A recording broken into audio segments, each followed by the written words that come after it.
and sucking all the scooters up into the air and then throwing scooters all over the place. It's Scooternado. Adam Curry, John C. Dvorak. It's Sunday, September 1st, 2019. This is your award-winning Gitmo Nation Media Assassination Episode 11, 69. This is No Agenda.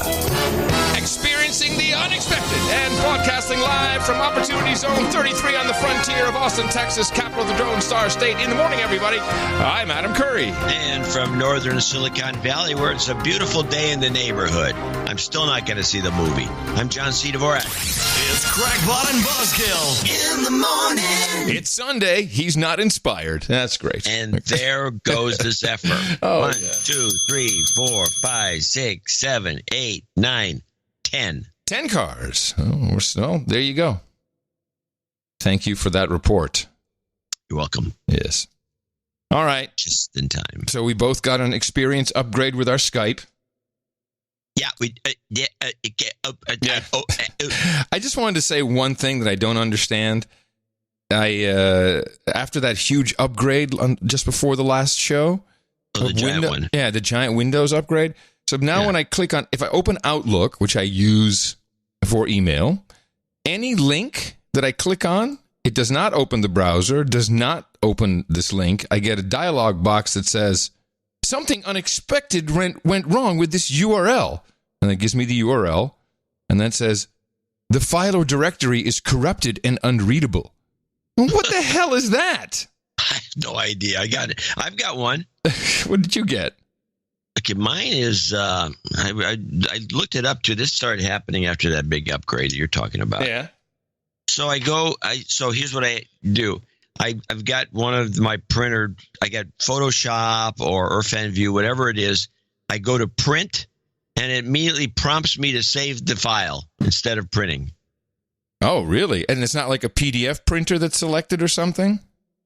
Well, first I thought it was something sketchy, and that just need a reboot because this has been happening. Yeah, you gotta shut it down, shake it, and then reboot it and see what happens, like an Etch-a-Sketch. So I rebooted. It didn't change anything. I said, well, let me try Photoshop. I went to Photoshop. Same thing. You hit the print button. It goes, it says, save to file.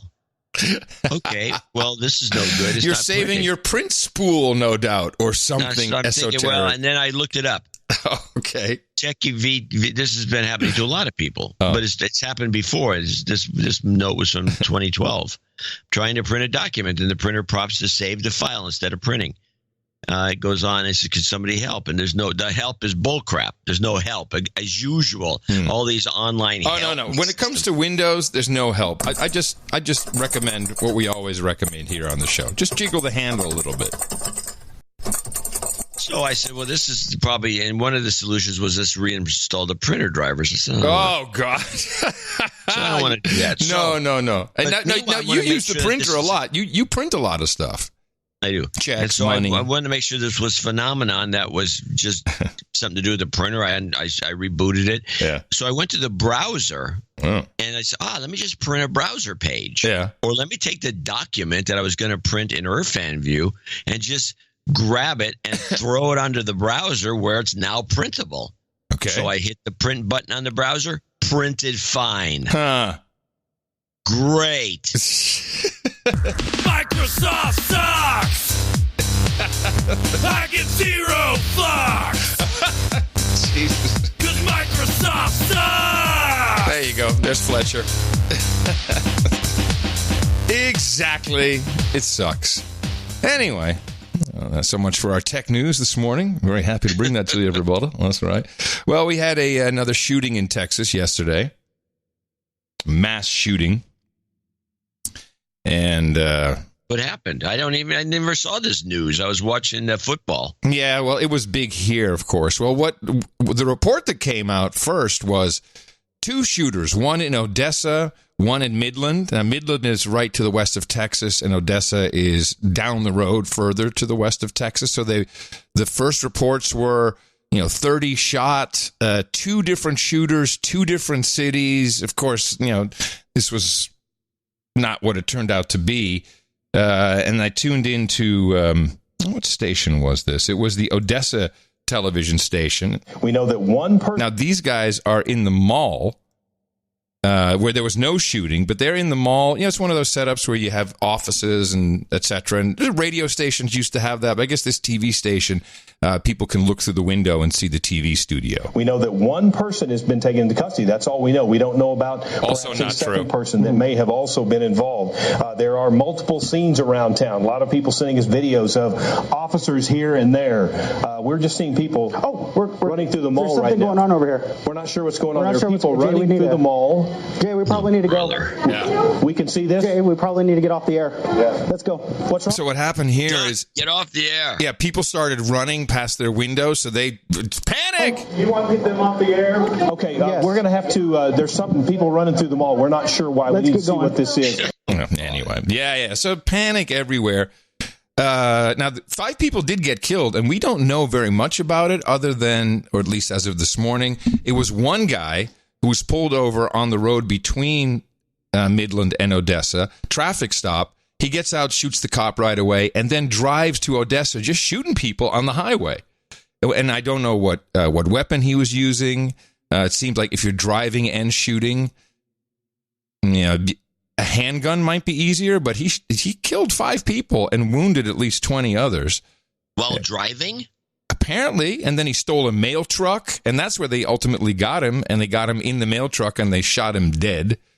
So we may never know exactly what was going on. But thank goodness, Beto O'Rourke right away went out to go and politicize everything. So, of course, It's always about politics. And yeah, I mean, it's not about these families, these people, the people affected. No, right away, we got to go to politics. And then you do it with a sincere face, like Beto. And then you know what? When you're on CNN, throw in some of your curse words. He's been really good at that lately. And he seems to be gaining traction.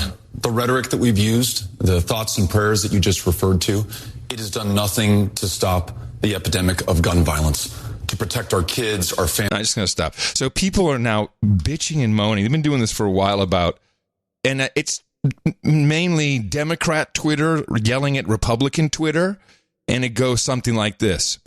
Oh, what are your thoughts and prayers going to do now?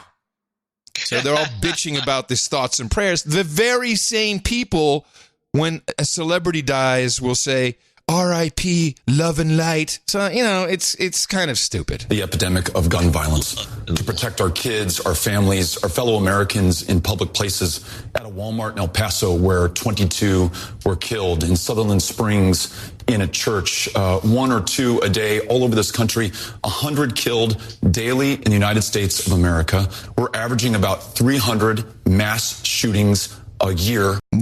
Mass shootings determined as 3 or more people hit by gunfire in one incident, I think. It's a very low standard. No other country comes close. So yes, this is fucked up. Woo! And if we don't call it out for what it is, Beto on the air? Oh yeah, Beto don't care, man. He'll just say whatever he needs to say. He'll just tell you all about it. I would send in a complaint to the FCC immediately. yes, this is fucked up. It's close. So yes, this is fucked up. And if we don't call it out for what it is, if we're not able to speak clearly, if we're not able to act decisively, then we will continue to have this kind of bloodshed in America. And I cannot accept that. And so we're going to speak as defiantly and as strongly as we can, but we're also going to take action. Universal background checks. So I thought that would be a good ISO for the end of the show. Yes, this is fucked up. What do you think? You got something better, maybe? I don't have any. I didn't find any ISOs. I didn't isolate anything.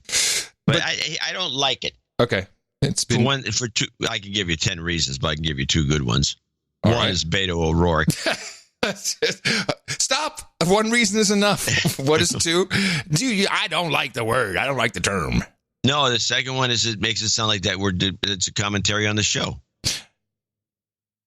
I'm sure Beto would say the same thing about our show as he did about the shooting. Sure he would. But he went he'd up love to say that. He'd love to be the guy saying that at the end of our show. So I just stayed on Beto because he was, and of course this is not far from El Paso. El Paso is just a little bit more west from Odessa. And I'd followed him around, and he's just throwing out a meme fest of ideas Have a listen. More than I worry about the politics or the polling, more than I care about what the NRA has to say on this. I care for my kids and this country and people who live in terror every day. People in El Paso, Mexican Americans who say, I feel like I have a target on my back. I'm afraid to go out in public.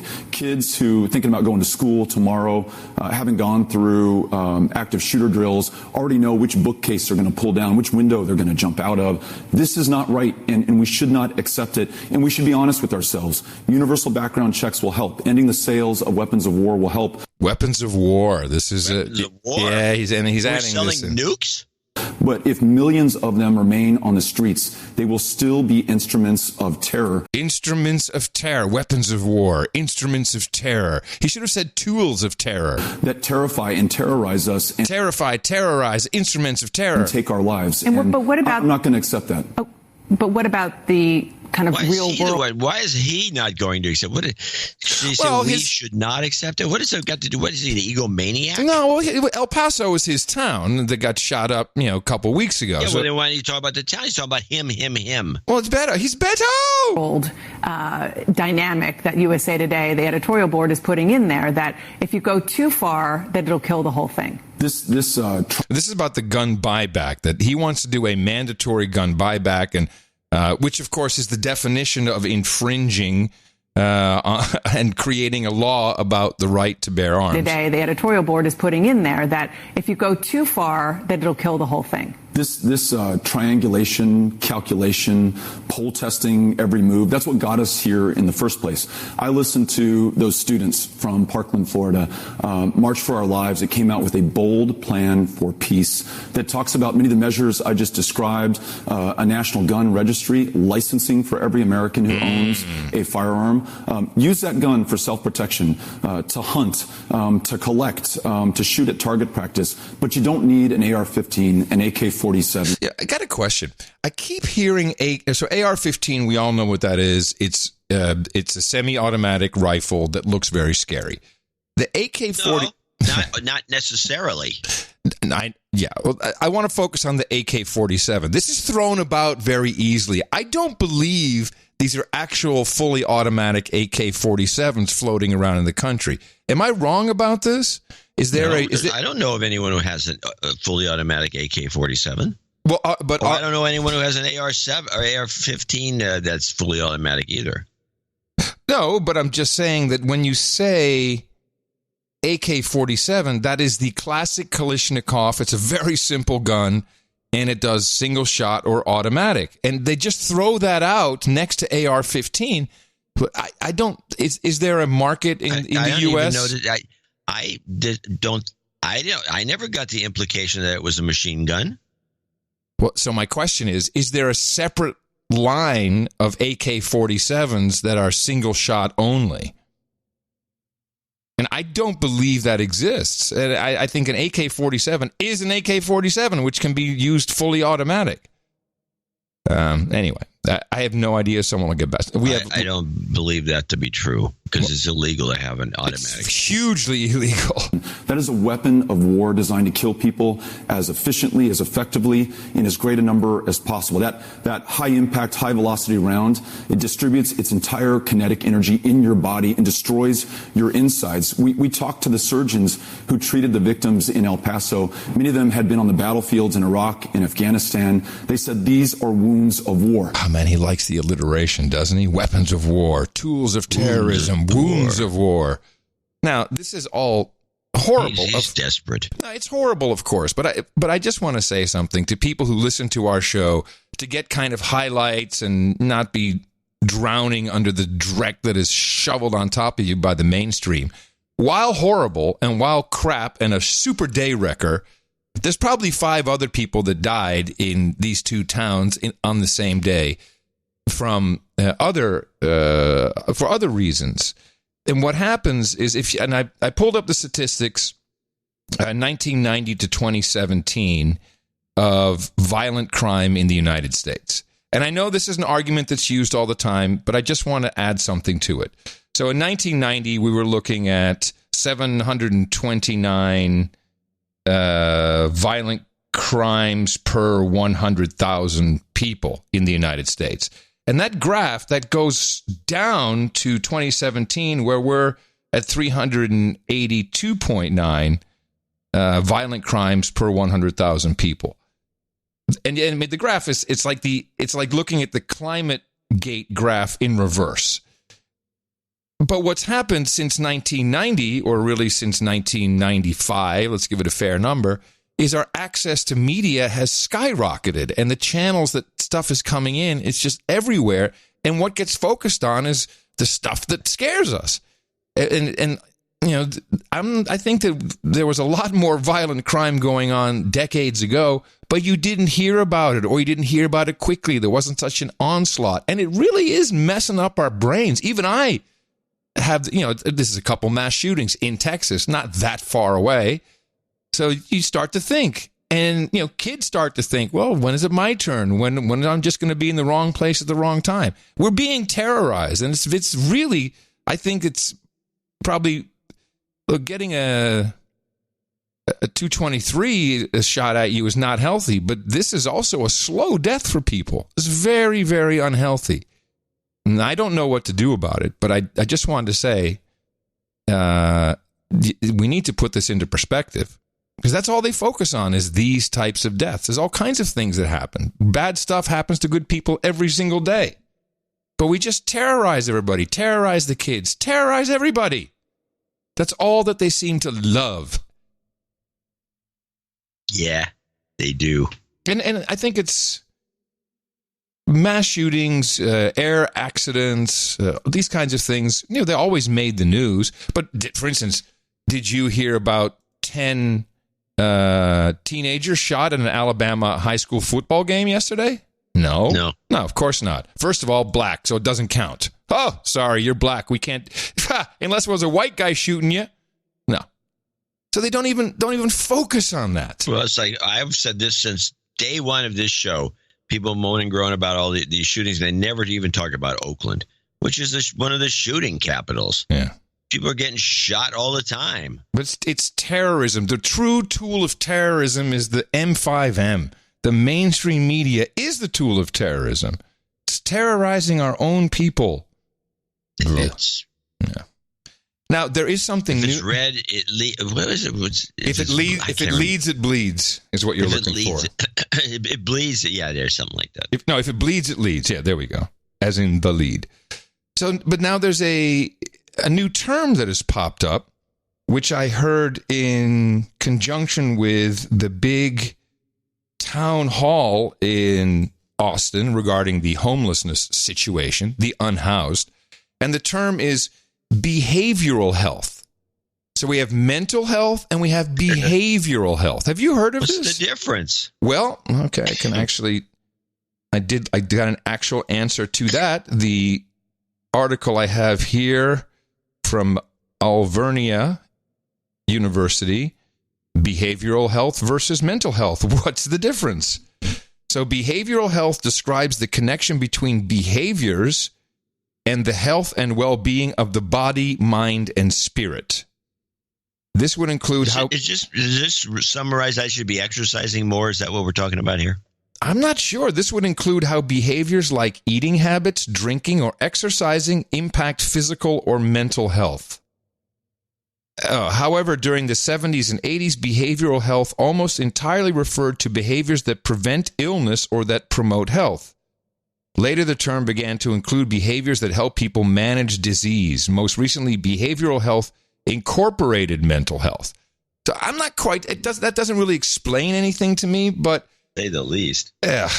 So I was, after the show on Thursday, which I considered going to this big town hall, but A, I was tired, and B, I found out they were going to have it videotaped anyway. And once you see that you have to fill out, 10 pages of forms just to get a question asked, I'm like, no, I'm not going to go there.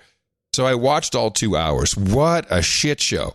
The city of Austin, so we had the mayor, we had I'd say the financial comptroller, we had a representative from APD, from the police department, they had a moderator, So they had a panel of 8 people and one of these hipster moderators, the kind you bring into your company. Now, here's some big rocks, here's some little rocks. Now, what do we put in first, the big rocks or the little rocks? One of those guys? So he was doing the moderation. They also had a community advocate. And so they're talking, and then I just wanted to play this only single clip from this 2-hour session where you can hear the attitude of the city and how they feel about people experiencing homelessness, which, by the way, if they didn't have to use that whole sentence every single time, people experiencing homelessness, it would have taken them only an hour and a half to get through this meeting. It's so cumbersome. Just say people who are homeless. That's a lie, by the way. Experiencing homeless. They're not experiencing, they're homeless. You experience homelessness if you sleep on the street for a day. It's like, and it's not supposed to hurt their feelings. It's going to be a new ride at Disney World. Experience homelessness. We need a theme song. Anyway, just listen to this. This is the community. Oh, well, I think first we'll hear from the guy from Austin Police Department, and we'll get to the community advocate. You'll hear it soon enough.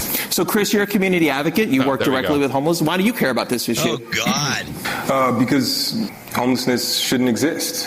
Because it's a form of extreme poverty that should not happen in the richest country in the history of human civilization. And I believe that, we have a duty, we have a responsibility as a city and as fellow citizens to make sure that everyone is housed and has what they need ultimately to get by day to day. So, Chief, you have some thoughts on this maybe? Public safety?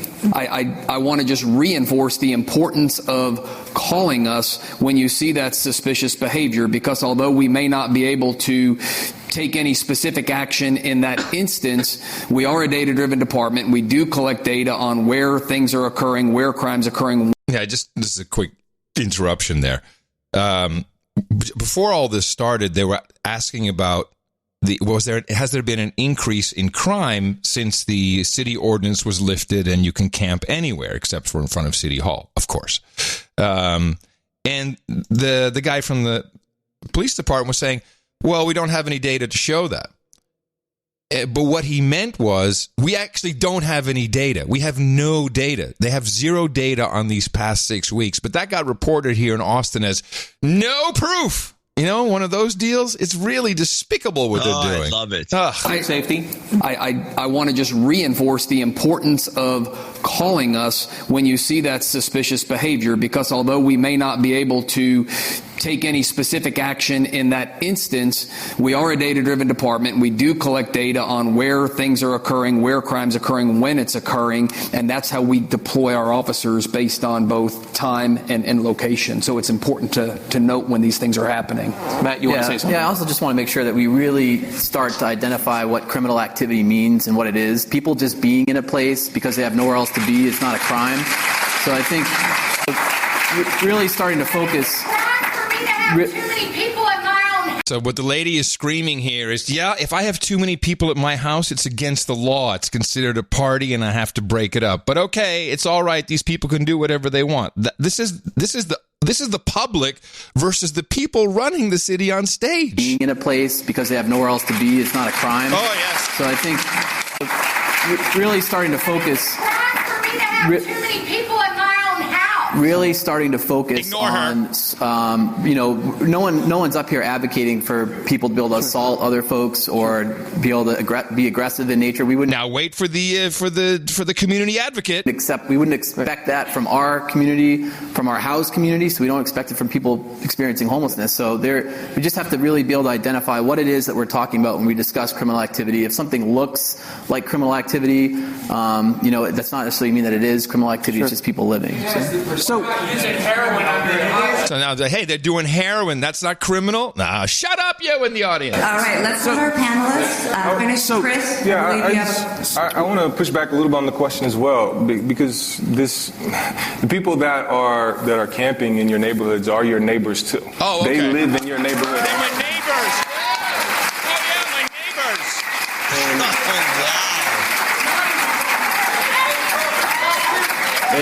And I think it's clear that we need to. It's clear that the city needs to.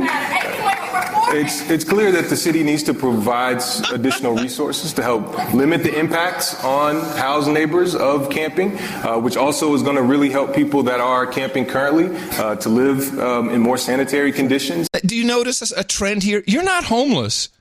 You're camping. It's completely different. You're a house neighbor of someone who's camping. Which also is going to really help people that are camping currently to live in more sanitary conditions and be healthier themselves. And so I really do support immediately providing those sorts of things. Trash pickup. Oh, I pay $35 a month for my trash pickup. Porta potties and other types of services. But I think it's really important to understand that, people in your neighborhoods are your neighbors. No. And I know a lot of folks are feeling victimized by people camping in their neighbors, but almost every single one of those folks would switch places with you if they could. And just to understand that, and that we're all trying to get to a place where we can live together and live together well. Sad thing is, there's people in the audience who are all in with this jamoke. Oh, yeah. Hooting and hollering. Yeah. I will say this just as an aside. At least the sound was good. It took a while to find a version with the sound that was good, believe me. And it only had 4 views. No one cares. I've seen most of these at 4 views. Yeah. I've seen lots of these is just a shotgun mic on somebody's. Oh, yeah. Oh, no. There's a lot of that. So a couple things. So this behavioral health, I heard a lot. Camping is good. They're not homeless. They are neighbors who are camping. And neighbors. And I think the biggest cop out of all, and our mayor uses that a lot, is we all have to work together. You know why? Because when it doesn't work, we didn't all work together. I know there were certain elements who didn't work together with us. It's like, So anyway, here's a television report. By the way, before you continue, I want to say, because Mimi's involved in city council work in Port Angeles, welcome to the USA. They're all like this. The city council specifically, you mean? Yes. In fact, she's always bitching to me. She says, I don't believe it's any place else. You're in some place. I said, no. I said, they're all like this. They're all second rate. And it's really pathetic because it should be the foundation of the country. Yes. But no, it's a bunch of usually egomaniacs and people who run because nobody else wants to run. You have to blame the public at large. And they're all corrupt. It's minor corruption. It's like petty corruption. Yeah. It permeates all the city councils from San Jose to Port Angeles to Duluth, I'm sure. Berkeley. To Austin. Absolutely, for Berkeley. Deep in the heart of Texas. We've got this going on. Austin, Texas, one of the fine little capital cities of the world. Yeah. It's just, this is it. I don't know what to tell you, and I don't know what you can do about it. Well, find people who want to run with a better message and support them, I guess, in our district. I think you have to pay more. What do you mean pay more?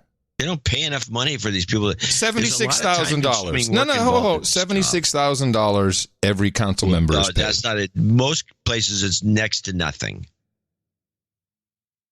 Like nothing. In many places, volunteer work. Yeah, well. They're getting $76,000 on that city council of Austin, Texas. Yep, every single member. I looked it up because I wanted to see if it was worth it. It's not. I'm not going to get beaten up. Maybe if I could do the podcast. You could do the podcast and be the city council person. Unfortunately, I know what would happen. You'd be bitching and moaning so much. Yeah, it would ruin the show. The podcast. Yeah, it would ruin the show. Much the Austin City Council podcast. Yeah, we're not going to do that. But I will support anyone who wants to roust this. Who do we have here? Garza, I think. Some guy. Here's the news report on the city's new plans. We've changed things a little bit, everybody. We're working together like a team. We want to update you on the city's plans for creating more homeless shelters in Austin. First, there's the new shelter coming to South Austin off of Ben White Boulevard. The city approved spending a little more than $8.5 million to buy an existing 26,000 square foot office building there and to turn it into a shelter. Council members are adamant that this will not not be a drop-in shelter like the Arch, but this plan isn't going over well with some who live nearby. A petition against it has more than 5,700 signatures so far. And the other shelter is the Salvation Army's new Rag Gaber on Tan Hill Lane in East Austin.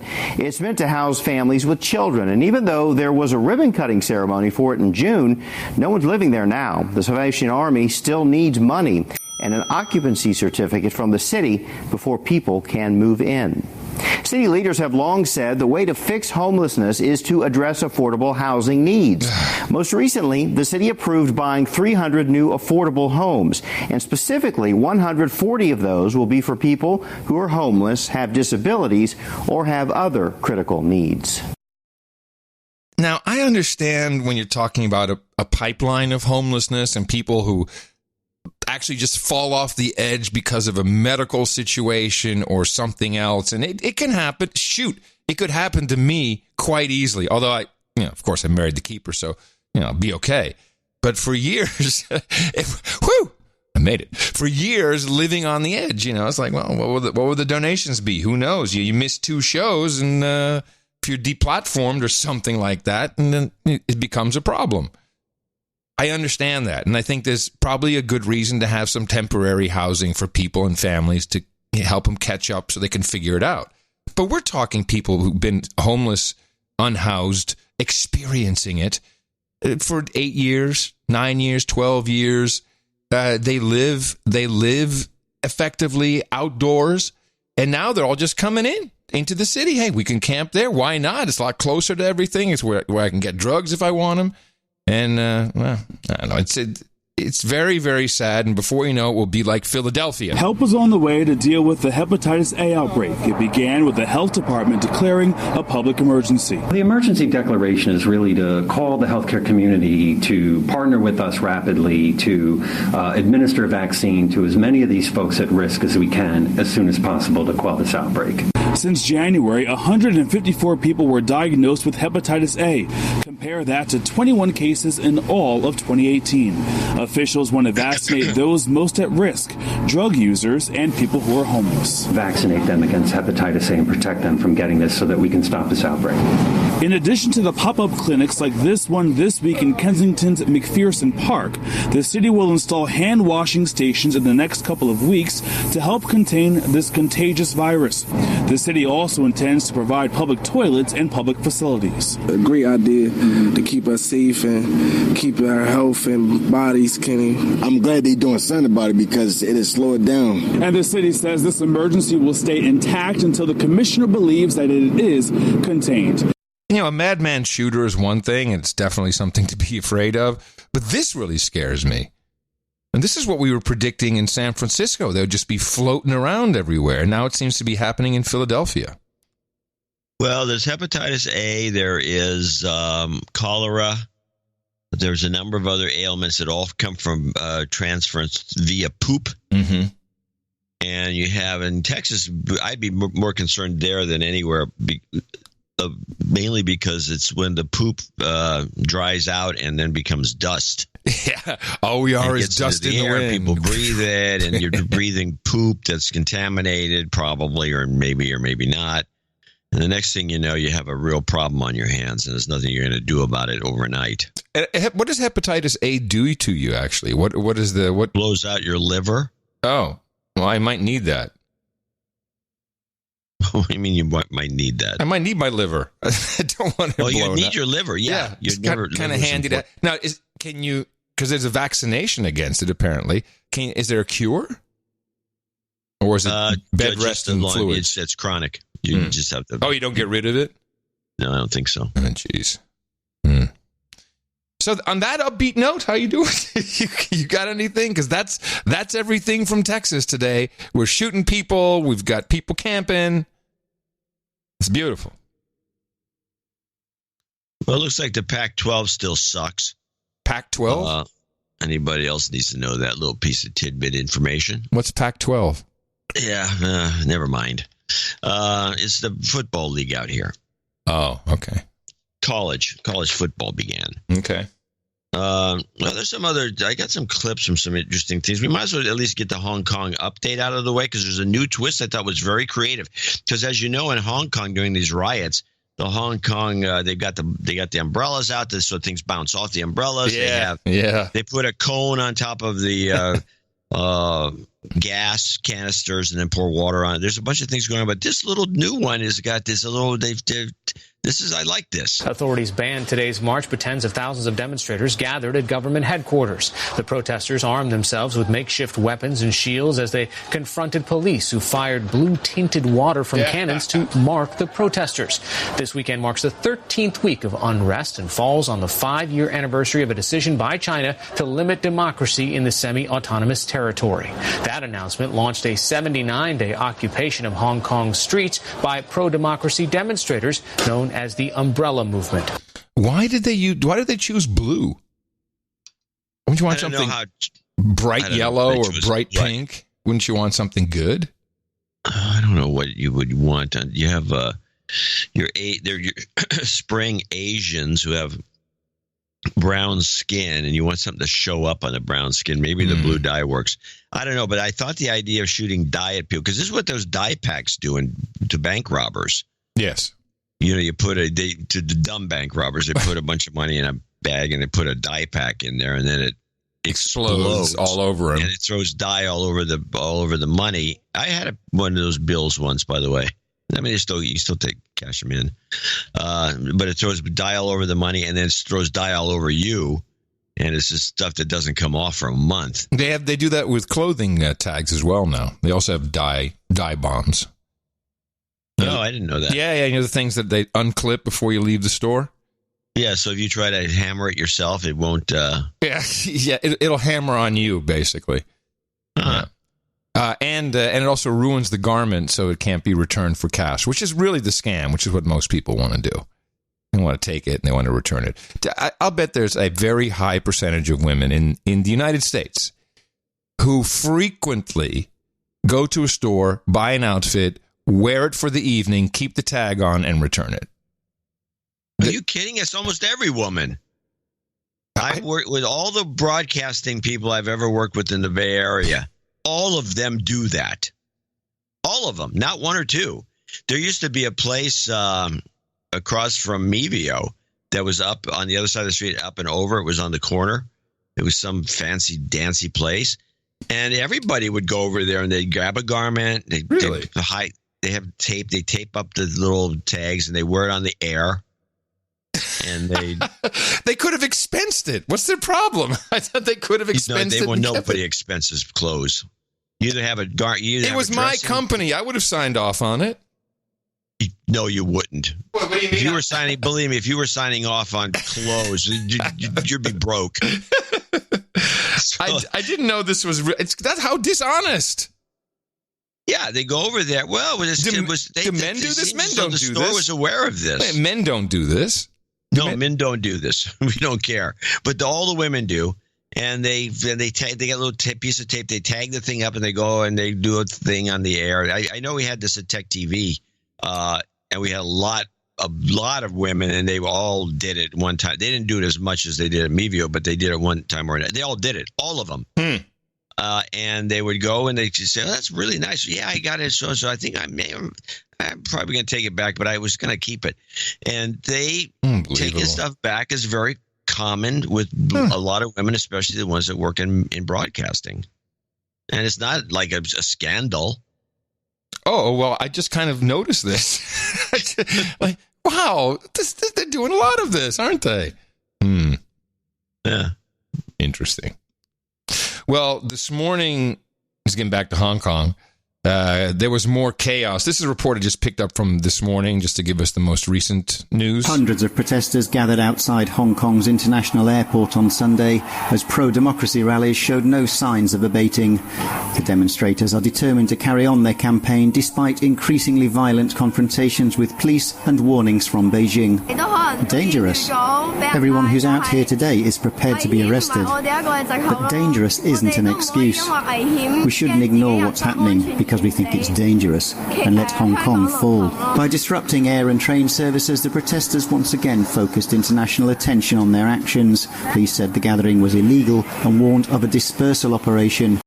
Did you see the footage of the train where the riot police are just hammering on people? They just wait for the doors to open and go in and kick their asses? Yeah, those are trains from China. Yeah, I think these are all Chinese from the mainland. And meanwhile, we've got military buildup, which Beijing says is just regular rotation, nothing to see here. They got tanks, they got all kinds of stuff rolling around in the neighborhood. I don't know if they've always been there, but it seems like it's kind of being underplayed by the media. We'll find out soon enough. It may go on to October, so they have their celebration and come in and kick ass. By the way, I was watching. This was like a couple of weeks ago, and I've been trying to find it. I didn't take good enough notes, but there was on Christina Amanpour. She's got some PBS thing where she interviews 4 or 5 people, in her unctuous way. And they had some Democrat on there who was talking about the Chinese Hong Kong riots, claiming that they were protesting Trump's racism. And I can't for the life of me find this clip. Oh. But I threw it out there anyway. Unproven. So anyway. Donald Trump, don't trust China. China is asshole.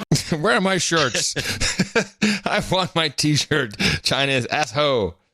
Yeah. Anyway, we'll see. I mean, the reporting is just all kind of the same, but it's been this way for a while. So we'll see. I think it's very important what happens. Poor Chinese, man. Poor Hong Kongers. Yes, the Hong Kongers. It's not the Chinese per se. It's the Hong Kongers. Depends on how you define everything, of course. Yeah. There's some other protests going on. There's some dissent. I got a PBS report, dissent in Russia. Oh, what was this about? In Moscow today, thousands marched to protest rules that bar some opposition candidates from running for city council. Marchers at the unauthorized rally held up pro-democracy signs and chanted, quote, "Russia will be free." Protests over the September 8th election began in mid-July, including a permitted rally that attracted about 60,000 demonstrators. The recent protests over the city council vote are the largest showing of dissent in Russia in more than 5 years. I can hear a lot of talk, or I'm reading a lot of talk about, Putin may be on the outs and how much longer can he hold on to it. We really don't know a lot about how it works in Russia. And who's really running the show. In the dark. Thank you, media. Yeah. Orange man bad. Yeah. There were protests over the weekend in Boston at the Straight Pride Parade, this was kind of interesting. And I did get an email from one of our producers who said, I was there on the counter protest. Do you want to report? I'm like, yeah. I say, well, I still haven't received anything, so I don't know what's going on. But I have 2 reports, one just before and one after a post-Pride report. Just listen to how this was set up, and there's an interesting gaffe in this one, too. Emerson students are moving in, but tomorrow the college warns of a disruptive or even dangerous event taking place on the streets directly outside, the Straight Pride Parade. It honestly just really scares me. I think a Straight Pride Parade is nothing but, pride masquerading as hate. These so-called... I don't know why they left that in. What is wrong with these people? But she said instead of... hate masquerading as pride, she says it's pride masquerading as hate. And Play it again. And they left it in, which is very odd to me. Here we go. Outside, the Straight Pride Parade.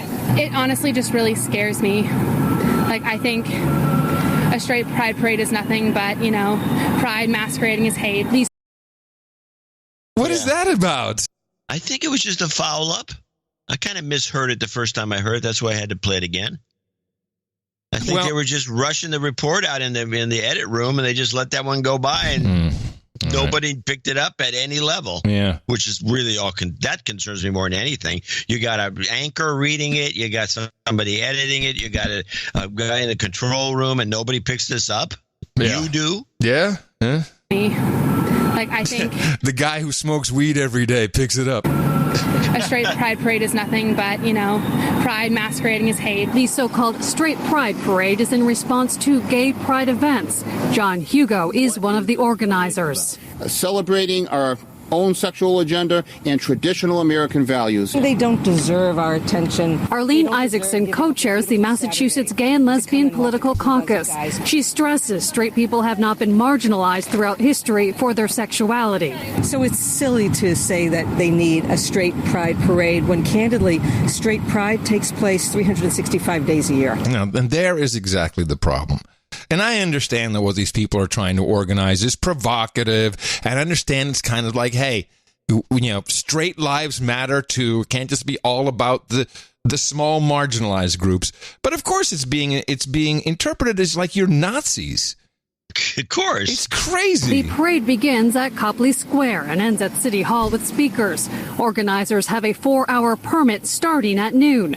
Boston police are expecting more counter-demonstrators to the parade than actual parade participants. And of course, they go out and they talk to these freshmen who are just coming into Emerson College. Hey, listen, straight, gay, we're all got to be on this earth together. Let them do what they want to do. Not this guy. Because of the potential volatility, police are restricting parking, what people can bring, and there will be lots of officers. Emerson College has even canceled an event and restricted access to certain buildings. Students plan to use the dorms along the route for their own message. People are talking about hanging their gay pride flags out the window, which I'm all for, and we're all against it. Oh my We're goodness. Against it. We're against it. We're against it. So what about just the possibility that a whole bunch of straight cis normal gender fluid unfluid whatever people just want to have a parade without having just have a parade, because these days without it being a gay parade. Even the St. Patrick's Day parade has become kind of a gay parade because everyone's here comes the gay St. Patty's Day paraders. Yep. I mean, the last person who wants to have a parade was Trump, who wanted to, have the big 4th of July parade. He wanted tanks. They got excoriated. Well, on the same subject, there's this story, which was of a local news outlet in Vermont.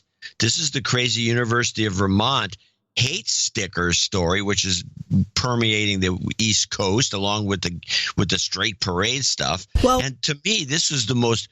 I was just jaw dropped for me. Maybe I'm so out of touch. I have to assume I'm completely out of touch. Well, class is back in session at UVM, but it's not the welcoming most students wanted. It's just not kind and not what this campus stands for. Yet again, 3 hate speech stickers were found posted in areas of campus, this time displaying messages like "Better dead than red" and "Keep America American." I actually think that's kind of scary because this is a really diverse campus. Police say the group responsible goes by the Patriot Front, which has been recognized by the Southern Poverty Law Center as a hate group. The various stickers pushes a message of white nationalism. Yeah, it certainly could be a dog whistle. This is no new issue. This comes nearly a year after similar stickers by the same group were found on UVM's campus, and just weeks after more stickers were found posted in various areas of Burlington.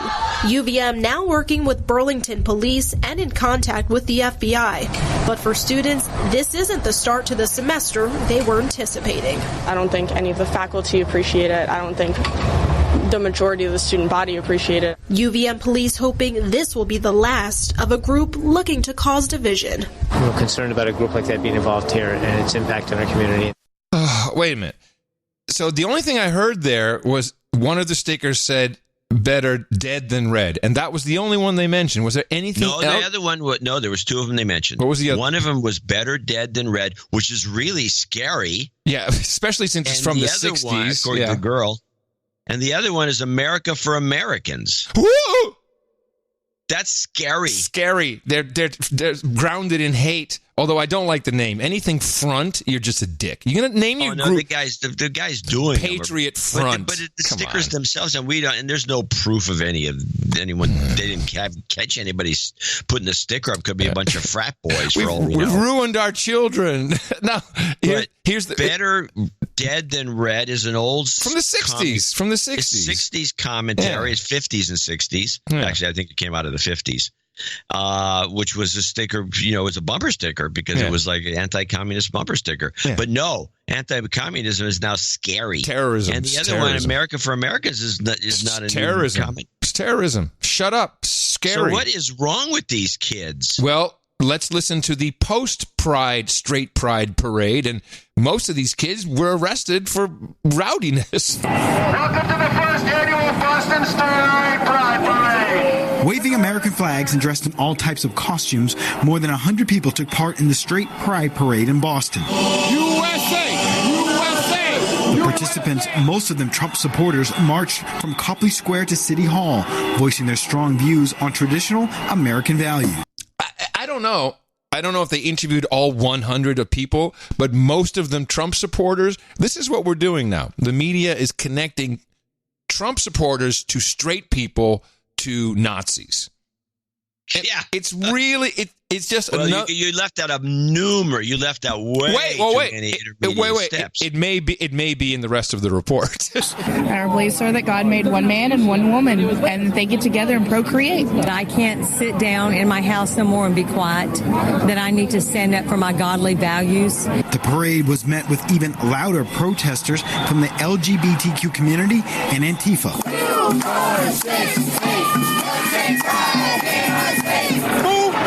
Police with riot gear on bikes and in armored cars were out in full force. Along the parade route, several protesters were arrested. No justice, no peace. The rally part of this event has been delayed because organizers say some of the special guests who were scheduled to speak have not been able to get through the security checkpoints, which makes these protesters happy. We can't hear you! The point of being here today is to make sure that they know that they're not welcome in Boston. Police say no major injuries were reported. More than a dozen people were arrested. Straight people not welcome in Boston. Straight people are not welcome in Boston. You heard it here first. Now, I talked to my local millennial about this kind of stuff. I actually went back. It was part of a larger discussion about Dave Chappelle, about the show that we discussed on the last episode. And I can kind of boil it down to this. You and I, John, and I turned 55 on Tuesday. I become 50. And so that is, of course, I'm twice the age of the young college graduate. I don't feel old, but the basic takeaway is I have not evolved. This is truly it. And Dave Chappelle has not evolved. He has not evolved to the point where he understands it's not cool to make jokes about someone's sexuality. Of course, there's a host of other things.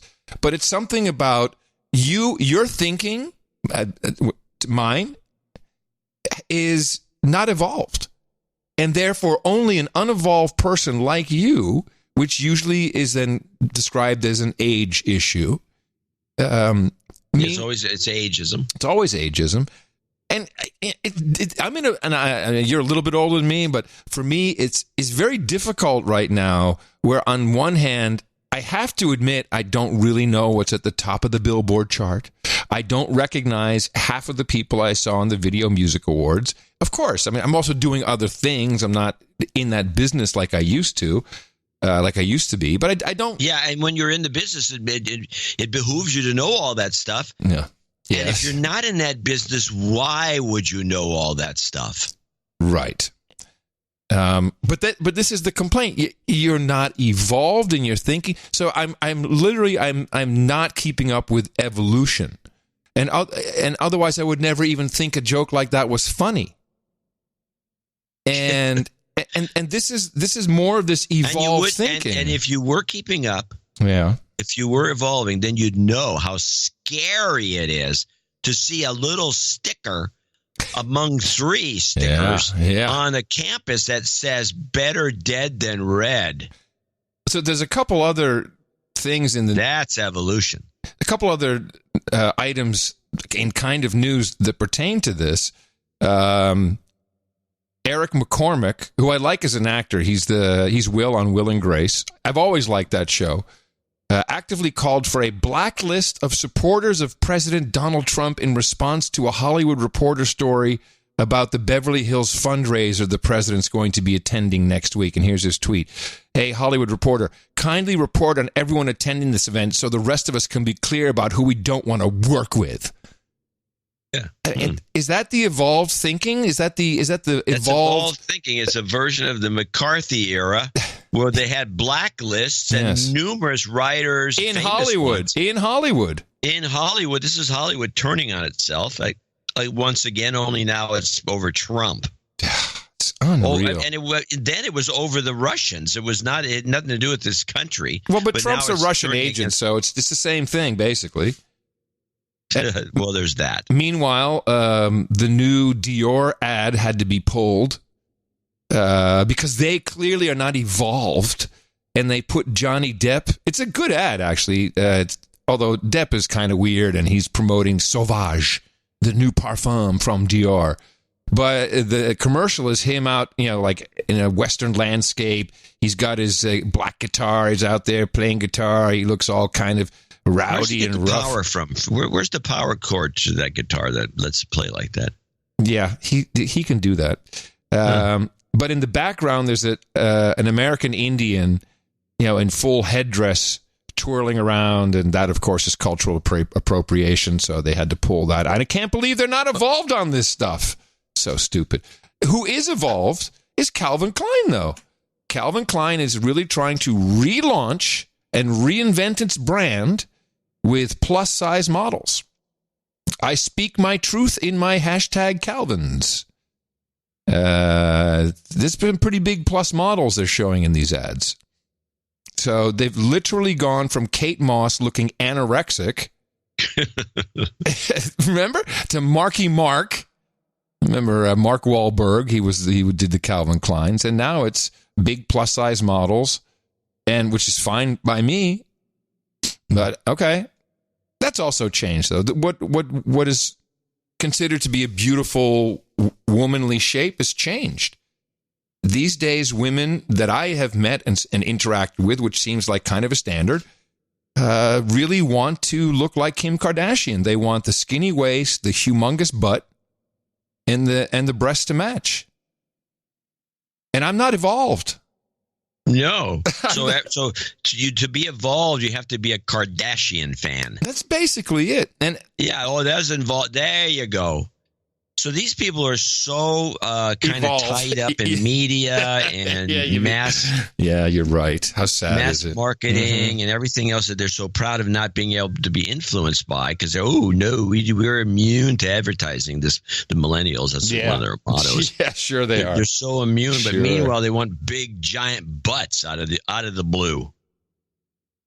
Yeah, and it's kind of look, the desired female shape has morphed many times over the ages. The Rubenesque woman was considered the height of sexiness, and that changed into that was in the 1600s, I think. I think more 17s, but yeah. Well, I'm not going to bitch about 100 years with you. But that's being involved. It seems like they're being brainwashed into I don't know. It's beyond me. All I know is when I heard that girl from a university student said, it's so scary about a sticker that says better dead than red, which refers to being a communist. Mm-hmm. And that's scary. And she's upset about it. And they don't know what to do. She's beside herself. It's gone way too far. It's everywhere, though, and it's propagated through podcasts, John. I've created a monster. It just keeps on going. Yeah, podcasts aren't helping. I have to call back, though. Your idea of the homelessness experience in Disneyland Disney World this is an exit strategy. I think we could create this ride. Now, do you sit in the ride, or I think you should also experience for a brief moment you stepping in human feces? I don't know if the homeless are always stepping in human feces. I guess some of that are really down and out, staggering down the street, all leaned over. No. I mean, if the ride, are you going to actually experience it? Like, so is it a ride? Is it I think the most enjoyable Disney rides are in a cart, and you got your music going on. You well, okay, there's two ways of going about this. I'm a huge connoisseur of these things. Here we go. There's one is you're in the little cart, a little car or a little thing, and it's going through a homeless encampment, and people are all animatronic. That's like Pirates of the Caribbean. Yeah, exactly like Pirates of the Caribbean. Only you're not. Maybe it could be in a kind of a river of pee. If you're in kind of stinky pee, that would be okay. But I think generally speaking, it'd be better on rails, and you go through these things and you see all these different people. And then they have, people, then you go through the section where there's a bunch of politicians trying to come up with good solutions, and they finally say, we just need more housing. And then you come out the other end of it, and you feel real good about yourself, and now you understand. You understand the problem. You have evolved. That's what it is. The other one, which is the cheaper way to go, is you wear some VR glasses, or you're in a VR situation. You experience the whole thing. Only now it's even more realistic. Not because it's not animatronics. It's not dummies and things like Pirates of the Caribbean. It's the actual videos that you're seeing, and it's surrounded by the real stench and filth and fans blowing the smell of crap in your face. Whoosh, whoosh. And you'd go through the whole thing, and you come out the other end pretty much with the same message, but it's just a cheaper way to do the ride. Less maintenance. I personally like the Pirates of the Caribbean version. I like that a little better.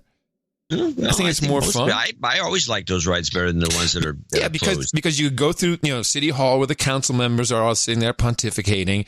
Then you could do and here's Los Angeles and here's Austin. You could have a couple show some differences. Oh yeah, right. Yeah, you could take the car through one place or another, and then guys begging for money in different ways.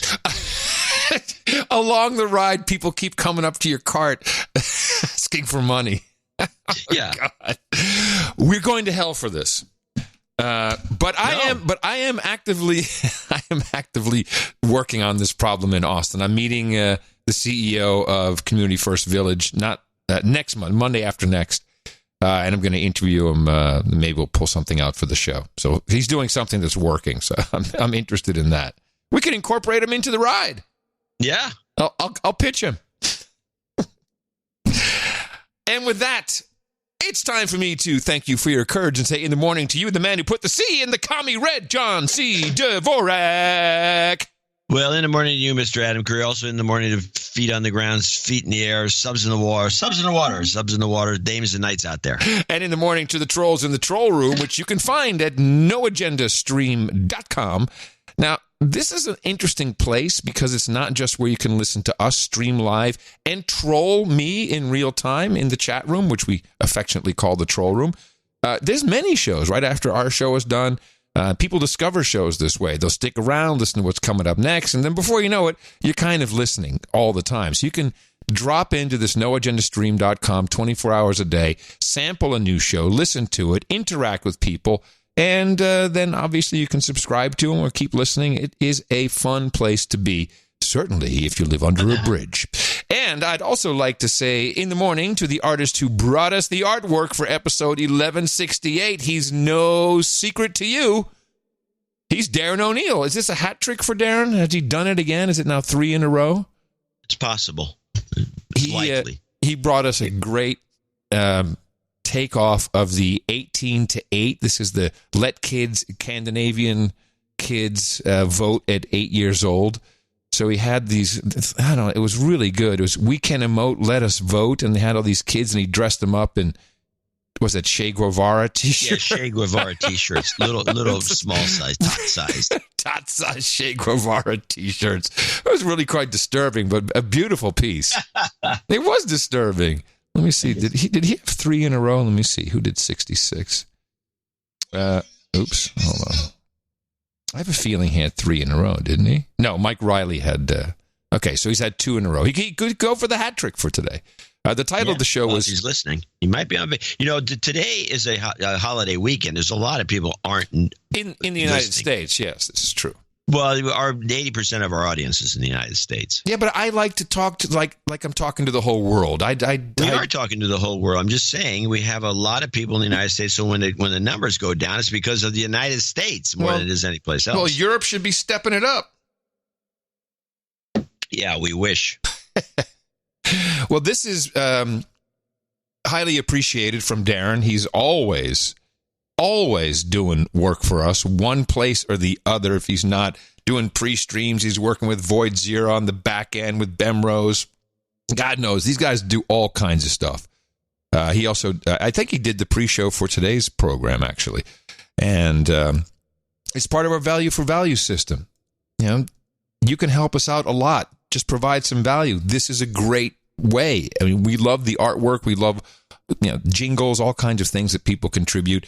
And we also really appreciate people who feel that their way to contribute is through a financial donation. Just like Hollywood, we want to thank them. We give them credits up at the front of the program. Here are our executive and associate executive producers for today's program.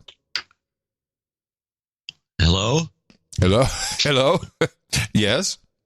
Yes, we can start with New Braunfels, Texas.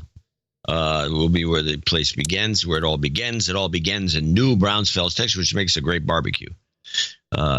Pit, the Hondo, used to be the one that was the most famous. Corey Turner lives there, or he lives around there. It came in with an outrageous $1,055.55. Wow.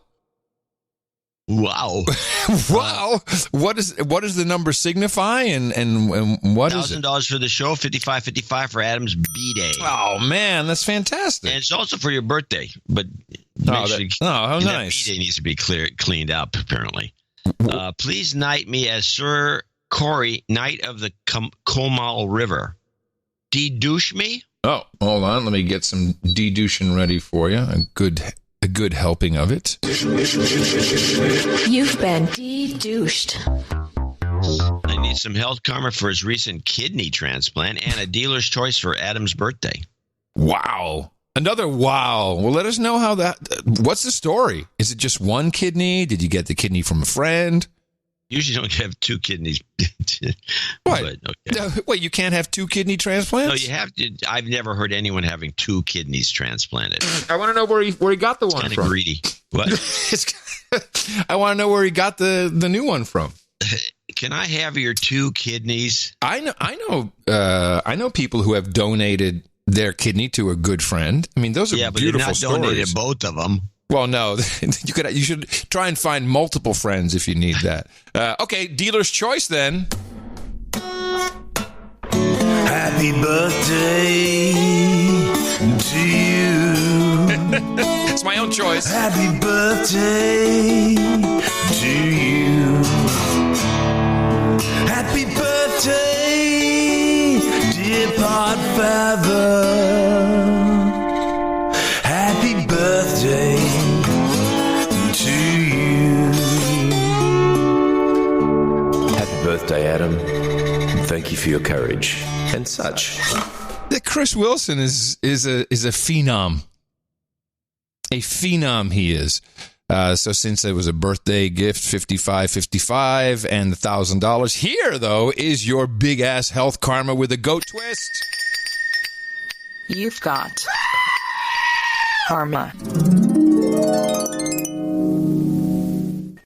Then we have Anonymous coming in with 559.19. Anonymous, please. No jingles, no karma. So that's that. Okay. Well, thank you, Anonymous. Baronet Stephen of Oswego, from Oswego, Illinois. 333.33. He says, what does he say? Baronet Stephen of Oswego getting ready to get back in the dating pool post-divorce and need some serious karma. Whatever combo you think best, Adam. Okay. If there's one of Mike Gravel's "Make Hillary Run Again" hats left, I'm sure that will help. That's probably a collector's item. I think he sold out of those, but that's actually a funny idea to go into a bar with "Make Hillary Run Again." Make Hillary Run Again thing hat on. I wonder how that would go over. Yeah, that's really funny. If I wore it, why don't you do that and let us know how that goes over? I think if you wore it would look like you're mocking her. Yes. Which reminds me of something I posted on Twitter. I didn't put it in the newsletter. I put it in the next one. The 404 error page for the Trump campaign. I saw that, yeah. VoteTrump.com, whatever it is. So if you go to a page that doesn't exist on that website. A page that doesn't exist, it pops up the 404 error page, and it's a specially constructed page that says, oops, something here doesn't exist. And on the right, in the same style as the rest of the site, is Hillary in front of the White House next to some American flags as though she's president. I just couldn't believe this. Yeah, of course you can. It's Thank you, one of our producers who sent me that link. So for Baronet Stephen of Oswego, I figured I'd throw in a Swazelnuff donation for you. 69, dude. You've got karma. It's been known to work. Button, parts unknown, $250 becomes associate executive producer. The show has been great lately, gentlemen, but this is really me just trying to secure some job karma ahead of a rollout. Keep up the good work, Sir Button. All right. Well, then let's see if we can make this work for you. Jobs, jobs, jobs, and jobs. Let's vote for jobs. You've got karma. Brendan, $237 from Long Note, USA. I am pleased to report that after 3 years of indulging in your crackpotting, buzz-killing, Trump-apologizing, bug-eating, dimension-straddling antics, and being on a $4 per week subscription for the majority of that time, plus a few larger donations thrown in for good measure, I can finally stake my claim to a seat at the No Agenda Roundtable. I would like to be known as Sir BT, Dark Knight of the Morphogenetic Field. Morphogenetic Field.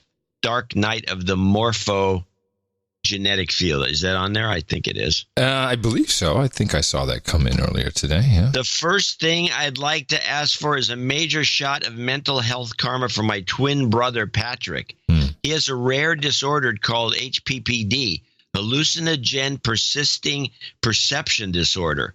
That's interesting. Whoa. It's a mental illness that is caused primarily by using hallucinogenic drugs like LSD. I've heard of this. Is that like a flashback? Is that I think it's like where you have flashbacks constantly. Oh, geez.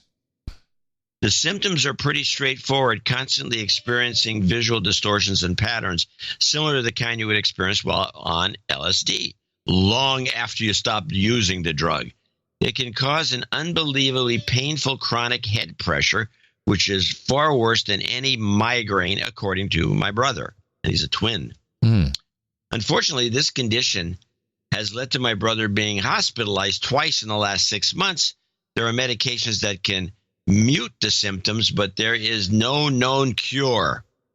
If any of our No Agenda producers out there have experience with it or suggestions on how to deal with it, I'd really appreciate hearing from you. Email hppdinfo@gmail.com. On a higher note, you can proceed the mental health karma with a mac and cheese. I love bugs and the foamer clip. Adam, my brother and I share a birthday with you, September 3rd. My mom, Karen's birthday, September 7th. And my friend Griff's birthday is September 11th.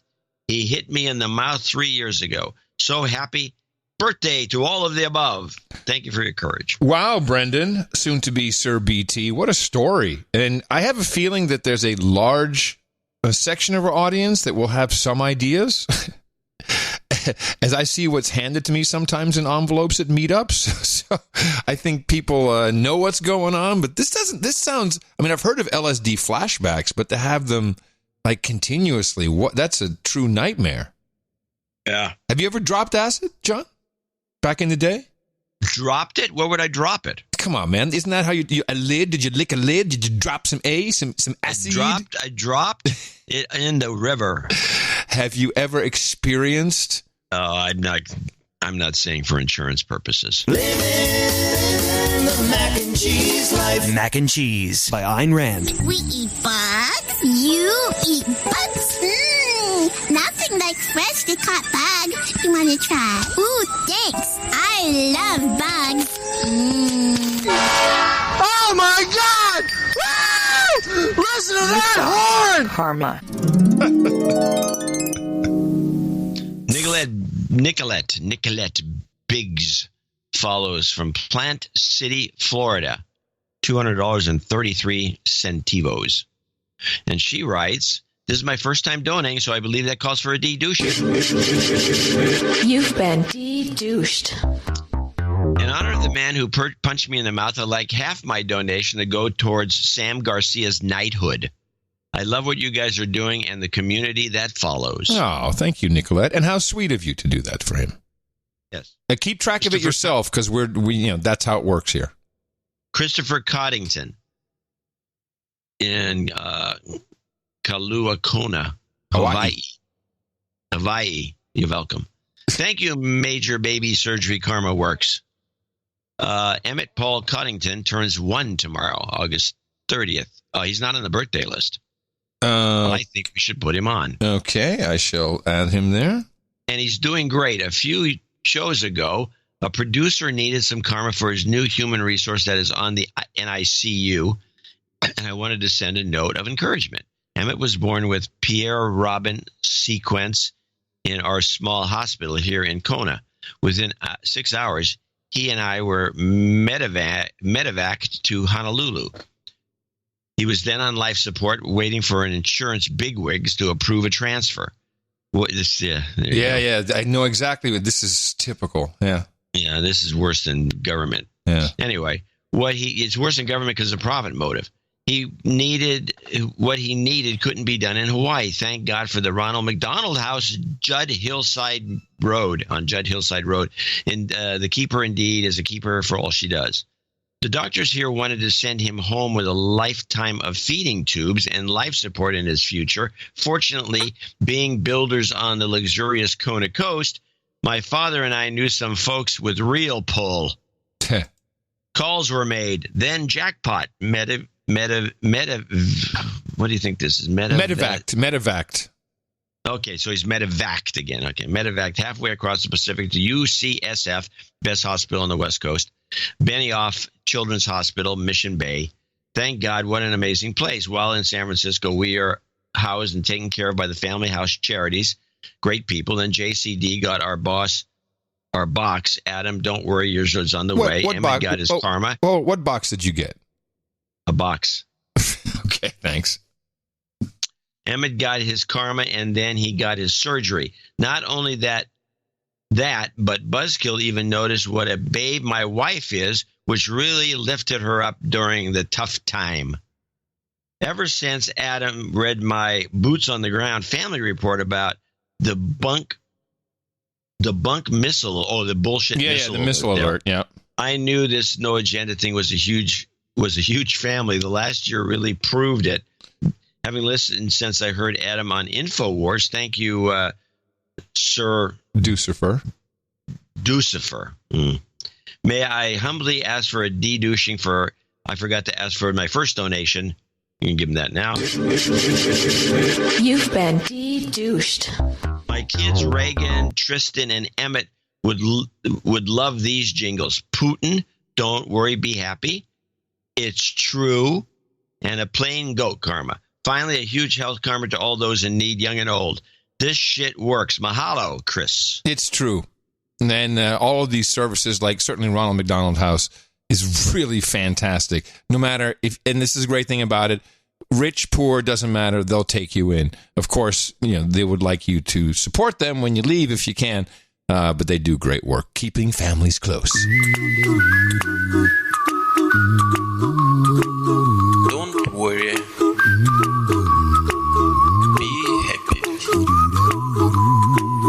Don't worry. Be happy. That's true. You've got karma. Cal Parker, $200. have a good list today, I have to say. Yes, cute. Gentlemen, great shows as always. I'm going through some shit and would really use some karma wrapped up in a goat, please. Those goats have always put a smile on my face. Keep up the outstanding work. Okay, here it is, Kyle. You've got karma. I admit, you just want to love them. Now, finally, last but not least, is Dame 4N Lady Before from Dackleup, Georgia. Comes with $200, and she wrote a note. And I have to make a comment about the assumptions. Well, it's a long note. I'll probably read most of it. She says she has a note on the note, a little Post-it note. I tried to write big to help you read my writing. All right. The size is not the issue. This is the writing big giant letters. I'm not like 90, but this is like people who go to Europe and they think that you will understand English if they shout at you. Yes. It doesn't work. People do not understand English if you shout at them louder or softer or whatever you do. So writing big isn't the problem. She has a nice hand, but it's a little bit, I don't know if it's old-fashioned, but she has a lot of usages that you don't see much. You see, it's like trying to read. There's different kinds of longhand. That's what people don't realize. And when you learn different theories of it, I forgot the one that Americans normally use, but it's definitely not the same one the French use, for example. Whoops, hold on. I think your mic is coming undone. I could hear it. Is it? Did it fall off the stand, or did you fall off the? No. I got a wire. I got a wire twisted around my foot, and in moving my foot, it pulled the gear down to the floor. So I put it back. Okay. I'll try to be more careful. Yes. Anyway, so the French, I can't remember. Somebody in this chat room may know what is called our form of longhand, but the French form is so alien, it's impossible for an American to read. Our form is cursive. No, it's cursive. Cursive. It's a name. It's somebody's name. I can almost had it until that bad answer appeared. Nestlé Toolhouse. Anyway, dear John and Adam, it's with a great pleasure I enclose my donation of $200 in hopes of my 71st birthday. Okay, this is a very old form of longhand, which is not used by anybody. Palmer method? Does that mean Palmer? anything? Yes. Thank you, Harry Hamster. I think the Palmer may be the newer version of what she's writing. Okay.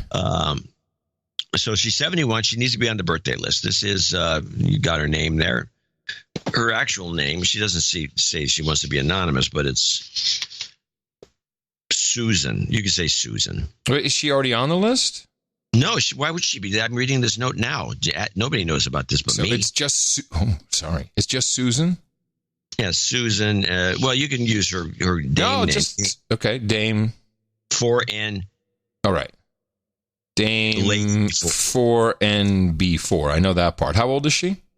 71. And what day? It's the 2nd, tomorrow. Oh, okay. Got it. She's on the list.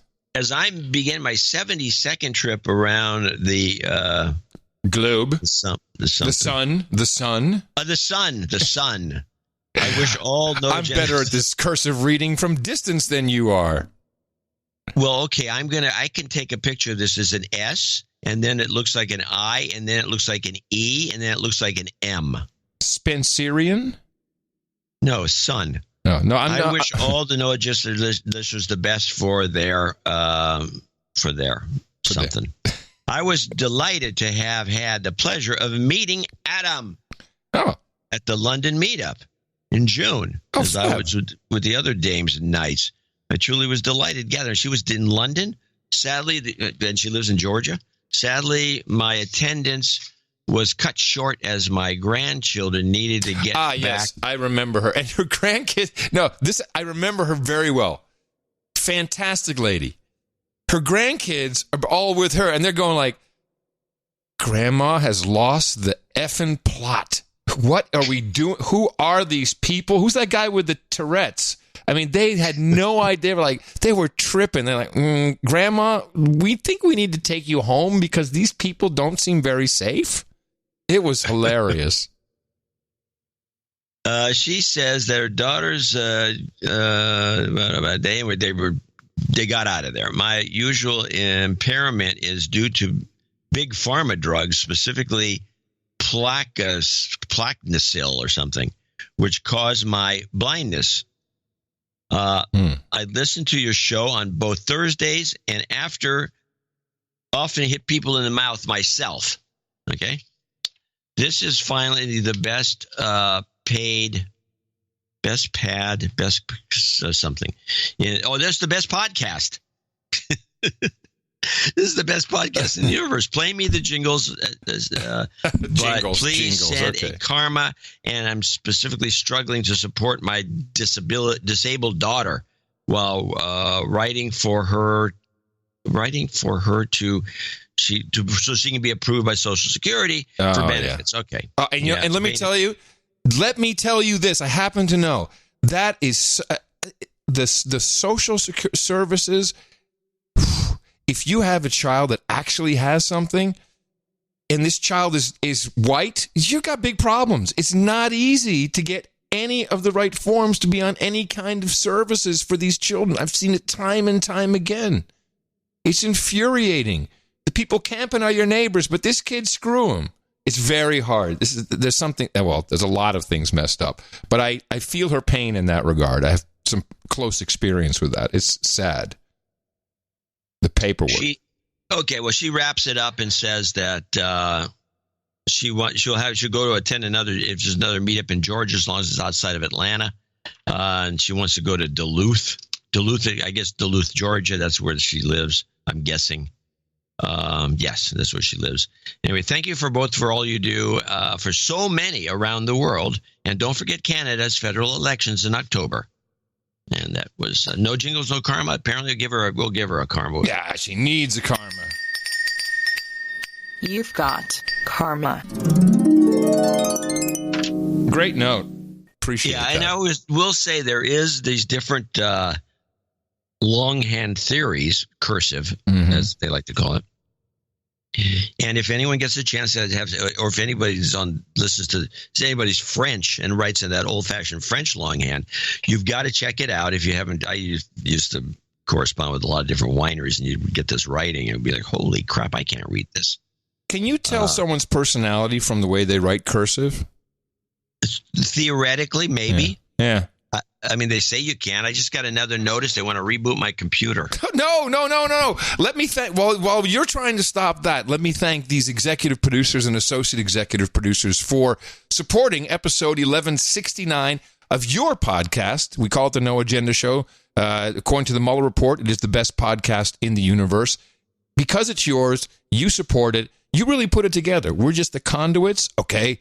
We come with some experience on how to do that, but this system has been working.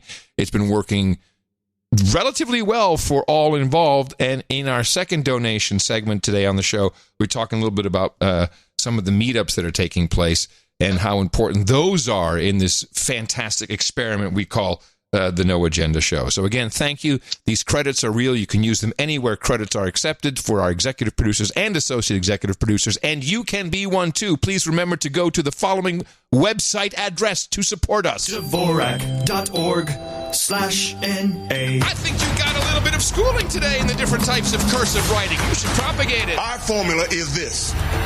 We go out, we hit people in the mouth.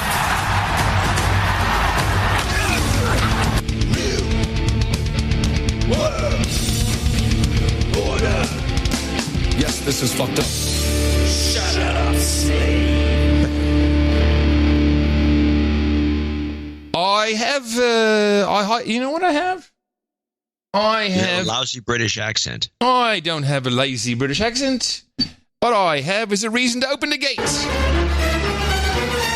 To the gate, to the gate, to the climate gates. That's right. It's time to open up the climate gate one more time. When did we start using that climate gate jingle? Can you recall? Just at least 8 years ago. Let me see. It's an oldie. Yeah. It's one of our first. Yeah, let me see if I can just... I'll tell you when it was. It was during the climate gate era. Right, I'm just looking to see if I've... No, I don't have a timestamp on this. So that jingle has got to be from 2008, 2009. If you'll recall, there was a lawsuit. Oh, yeah, this is great. I should have got a clip on this. Well, I have a couple clips.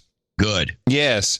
So Michael Mann is the quote-unquote inventor of the hockey stick graph, of the graph that shocked the world in 2001, that certainly helped Al Gore bring his Inconvenient Truth movement to the Gore masses. has made millions off of that hockey stick. Yeah. And in the ClimateGate papers, we were able to see that there was fudging going on, which has since then been painted over as, you're an idiot. You're a conspiracy theory. That didn't happen. We didn't do any of that. This was all real. Whereas they were... Go ahead. I do want to say this, that when that happened, that ClimateGate operation, which was in England, and some hacker had unveiled all these emails showing, oh, these numbers aren't working out, let's just fudge them, and they jimmied the numbers, actually marked the beginning of the end as far as I'm concerned. And things have really not gone. I mean, they still talk a big game and everybody's on, doing their best, but I think the movement is, except for the radical lefts and lefties and the dummies and the people that are scared of stickers at their university, most people are just giving up on it. Well, a Dr. Ball stated publicly that Michael Mann was full of crap and that his hockey stick is fraudulent, to which Michael Mann sued Dr. Ball for slander. So the story we receive, which you will not hear a lot about, I think, in the mainstream M5M, because it does not behoove their agenda, it kind of broke the whole idea of this global warming propaganda to bits. And the judge dismissed the lawsuit with prejudice and told Michael Mann that he has to pay court costs and other costs to Dr. Ball for this bogative lawsuit that he had saddled up, had teed up, lined up. So it wasn't the guy, it wasn't Dr. Ball saying, hey, I don't believe you, and suing him. No, it was Michael Mann himself who put this hockey stick in the first IPCC report.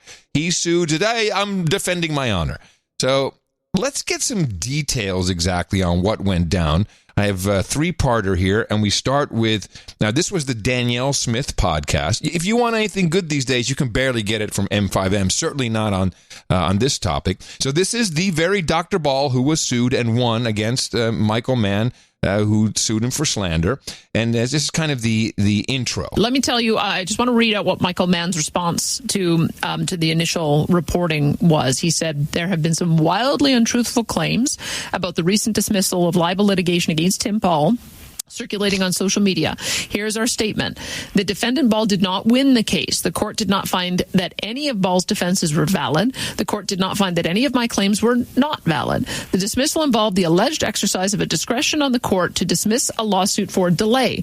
I have an absolute right of appeal. My lawyers will be reviewing the judgment. We will make a decision within 30 days. The provision in the court's order relating to cost does not mean that I will pay Ball's legal fees. This ruling absolutely does not involve any finding that Ball's allegations were correct, in fact, or amounted to legitimate comment. In making his application based on delay, Ball effectively told the world he did not want a verdict on the real issues of the lawsuit. So that's his comment. What's your counter comment to that? Well, the counter comment is that I did want it. He's the one. We had a court time scheduled for February 20th of 2017. We were scheduled to be in court. He canceled it. He delayed it, not me, and so he's the one that's consistently delayed it, and he's had now almost 9 years to produce his evidence, and he hasn't done it. And the court ruling in the dismissal said that he made all sorts of claims and provided no evidence to support his claims. So what he's interpreted there is the complete opposite of the facts. So it's important to hear how it's going to be spun in the media, but it's seems kind of like our Dr. Ball is the hero of this, and he came out on top. So here's the background. Well, it was a combination of both of those. The comment about being in Penn State is what he listed in his defamation suit, saying that by... Oh, hold on. Did I get the right one? Yeah. By saying that he should be in State Penn, I was implying that he was a criminal. And, of course...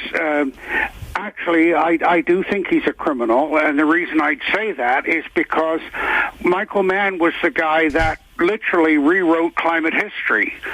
You see, one of the problems that these people that have pushed human-caused global warming all along has been that people like me who knew what the climate history was said, hey, 1,000 years ago it was much warmer than today in a period called the medieval warm period. And there was no possible way that could have been created by humans. This was a natural cycle. And so, actually, I have an email from a Professor Deming, D-E-M-I-N-G, and he said, I wrote an article that was questioning the hockey stick, and he said, I got an email from one of the perpetrators of it saying, we've got to get rid of that medieval warm period. In other words, we've got to rewrite the history, and that's exactly what they did. Is your microphone reattached? Sound like you were messing with it. Is it working?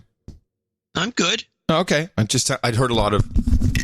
No, I'm moving stuff around. Okay. Sorry. Here's the final clip of this. So what he did was he took the modern instrumental temperature record and grafted it on to the end of the tree ring record. Okay, it sounds like you're saying he cherry-picked a particular tree sample that gave him the data that he wanted for the early part of the record, and then used the latest temperature data, grafted on to create this huge spike. The blade, yeah.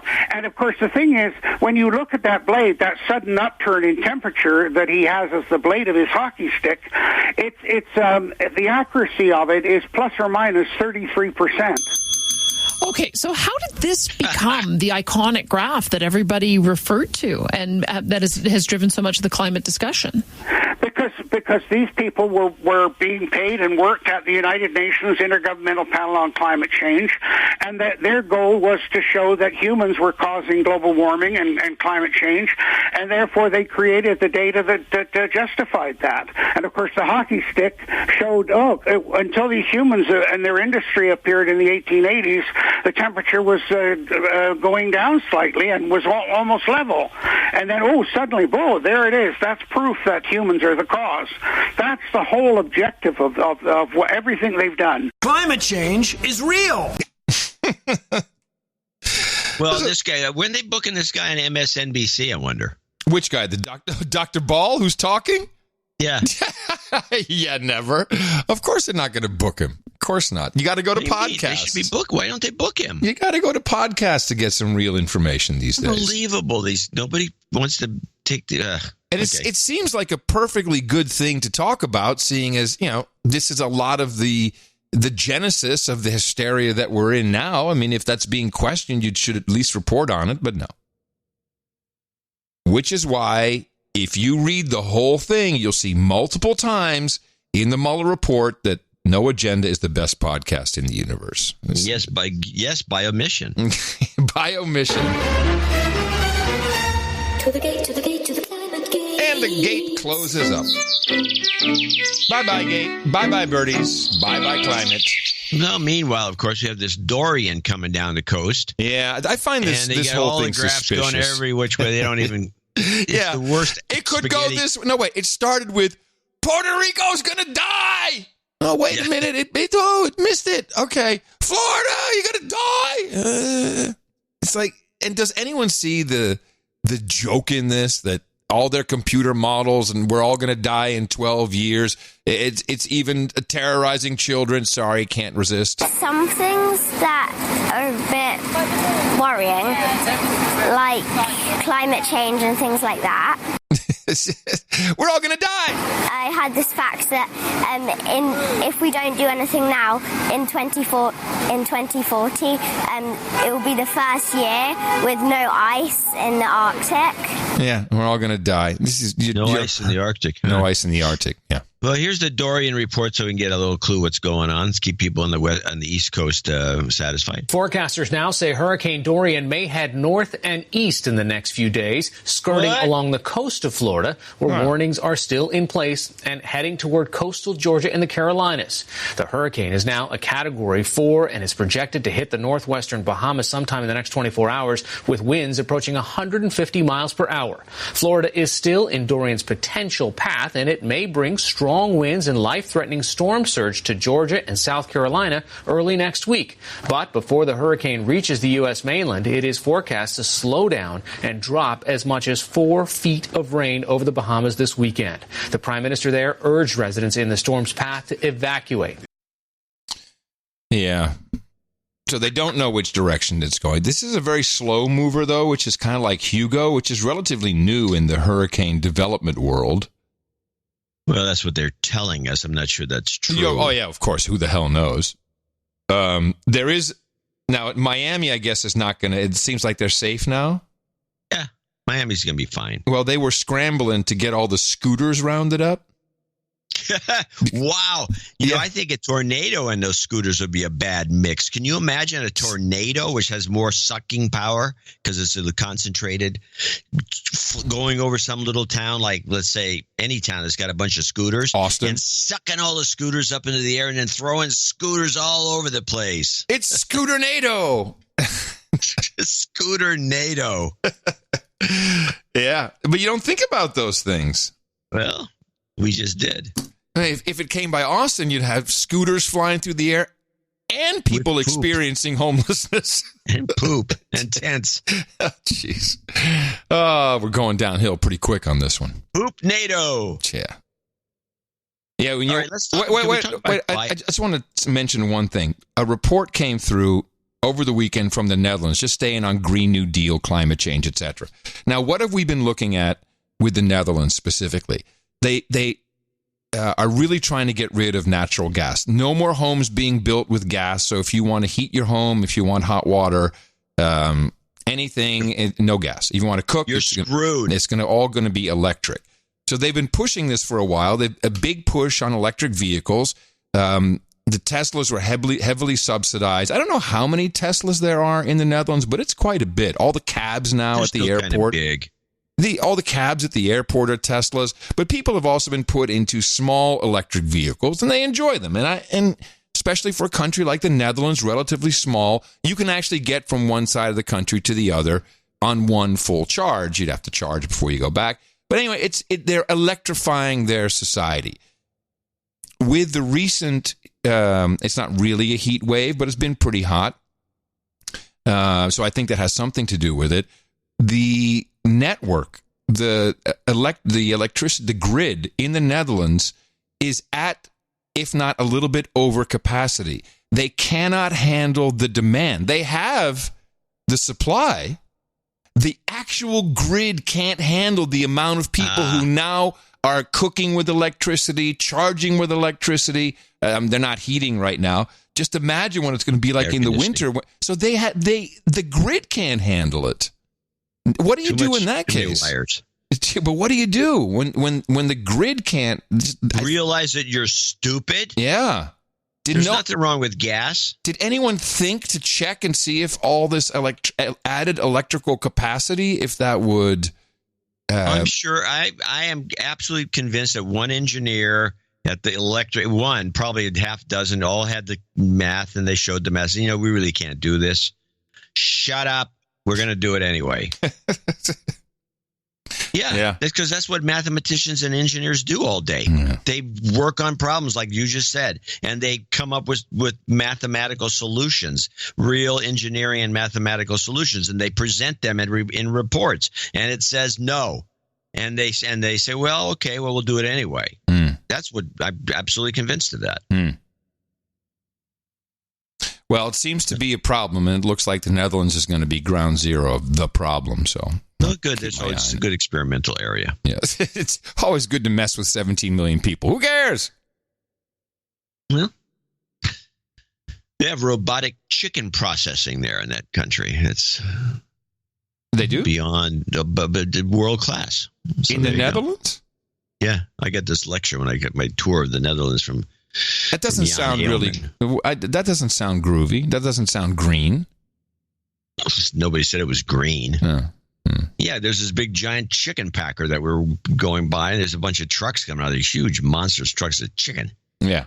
And I said, they eat a lot of chicken. He said, they eat a lot of chicken. He says, yeah, they eat a lot of chicken. He says, and those factories are all robotic. Wow. And I said, what? Why? He says, because we can't get Mexican workers here. Did he really say that? Yep.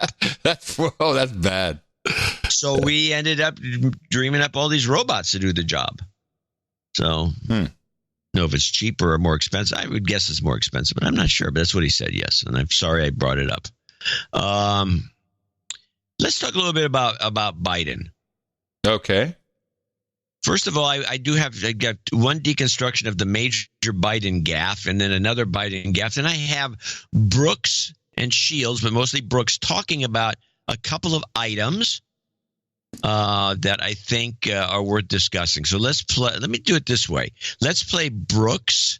Trump is losing it on PBS.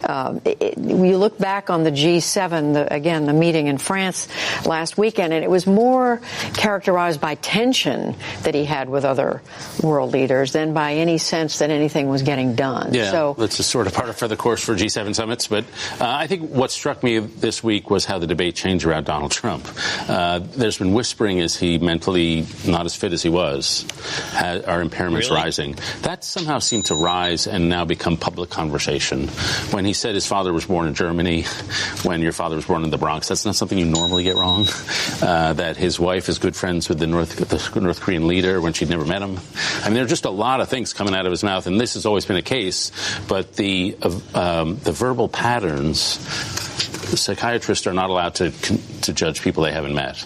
But there are certainly a lot of people out there raising a lot of red flags. So that, to me, among the tumult of the political tumult of the G7, the psychological tumult is almost one of the key takeaways. You know, just on that one point about what Trump said, that the First Lady had met Kim Jong-un, also liked him.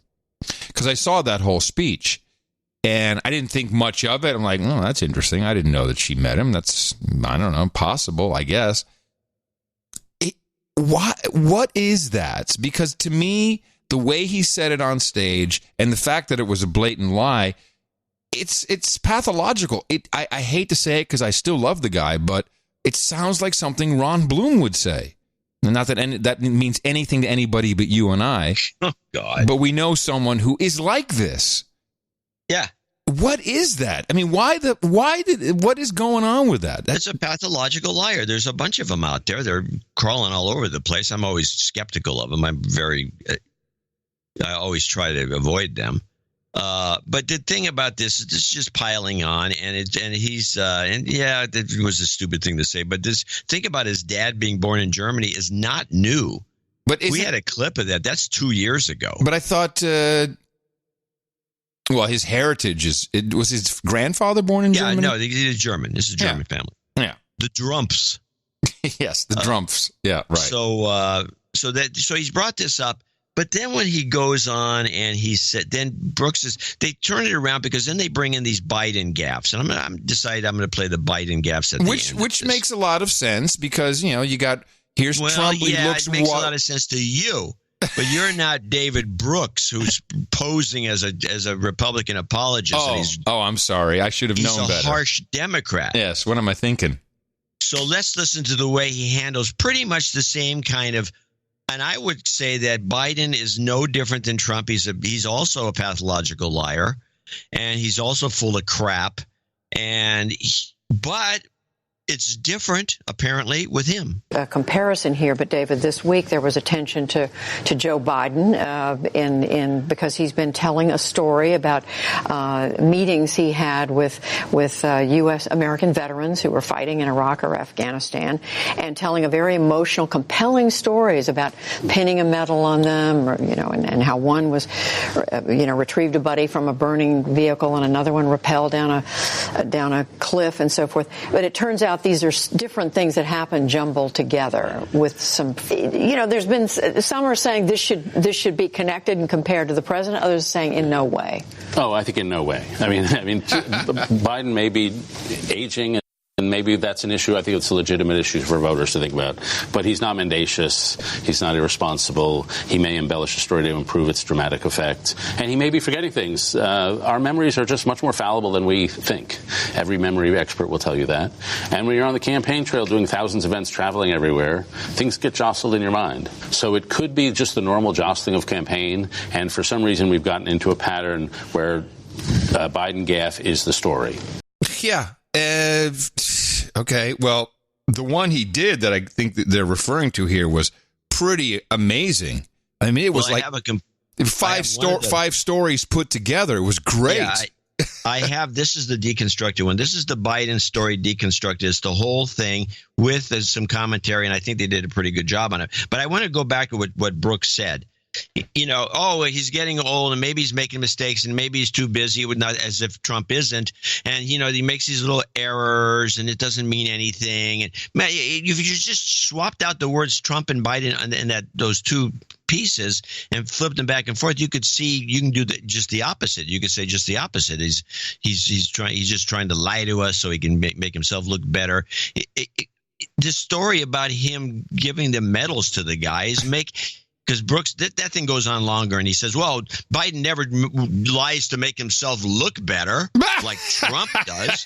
What? And that's all he does. That's exactly what he does. It is disgusting. So does Brian Williams at MSNBC. So does Hillary Clinton under fire. I mean, yeah. And you know what? I'm sure I do it myself sometimes. But I'm more disgusted by PBS allowing this guy to continue with this two-faced kind of approach to news analysis. This is not helping anybody. It's just fanning the flames as far as I'm concerned. But let's listen to the long Biden story deconstructed clip. When you put your money in the bank, just sit there. It goes out in the world and... What? Well, that's a commercial you recorded. It's a powerful story former Vice President Joe Biden tells on the campaign trail, including just 6 days ago. But according to the Washington Post, it's actually a story that's made up of 3 different events that Biden has conflated into a single incident. Take a listen. I've been in and out of Afghanistan and Iraq over 30 times. I pinned medals on, silver stars on soldiers up in the upper Konar Valley in the middle of a firestorm the poor guys have gone through. Young Navy captain, Navy, up in the mountains in the Konar Valley in Afghanistan. One of his buddies got shot, fell down a ravine about 60 feet. 4-star general asked me whether I'd go up into the FOB. Now everybody got concerned, the vice president going up in the middle of this, but we can lose a vice president. We can't lose many more of these kids. Not a joke. No. This guy climbed down a ravine, carried this guy up on his back under fire, and the general wanted me to pin the silver star on him. I got up there and stand. This is God's truth. My word is a Biden. He stood at attention. Hold on. I hadn't heard that. My word as a Biden. Okay. And by the way, for those who are wondering, FOB is forward operating base. And those are no joke to get to. So, yes. But his word is, I think I need to do that. Did you take that cookie? My word is a Biden. I did not. Yeah, I should have clipped it out. Yeah. I got up there and stand. This is God's truth. My word is a Biden. He stood at attention. I went to pin him. I said, sir, I don't want the damn thing. Do not pin it on me, sir. Please, sir. Do not do that. He died. He died. The Washington Post found that Biden was a senator, not the vice president, when he visited Kunar Province, Afghanistan, in 2008. The service member honored in that instance was an Army specialist, not a Navy captain, and Biden did not pin the medal on him. Biden did award the Bronze Star to then Staff Sergeant Chad Workman in 2011 for his heroic actions in Afghanistan. Biden responded to the Charleston Post and Courier late this afternoon, saying, quote, I don't understand what they're talking about, but the central point is it was absolutely accurate what I said. The story was that he refused the medal because the fella tried to save and risked his life saving, died. That's the beginning, middle, and end. The rest of you guys can take it and do what you want with it. No, brother Joe. Yeah, that's bad. But my favorite one, though, I know it's a very short clip, but my favorite Biden gaffe, which is another one of this, just a flub, which Trump does too. But this is my all-time favorite so far. And these kids who come and they end up doing well, they become Americans before a lot of Americans become Americans. No, I'm serious. They get in school. They do well. They contribute to the community. They contribute to the country. Yeah. Bend over. Here it comes. Clip of the day. They're time shifters, I tell you. These kids are fabulous. They're great. I'm serious. I swear. My word is a Biden. Brooks was on Book TV.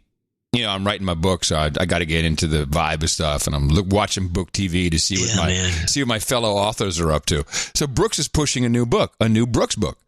And I clipped it for you because you're always bitching about Brooks. And just so I understand, he is a Republican, right?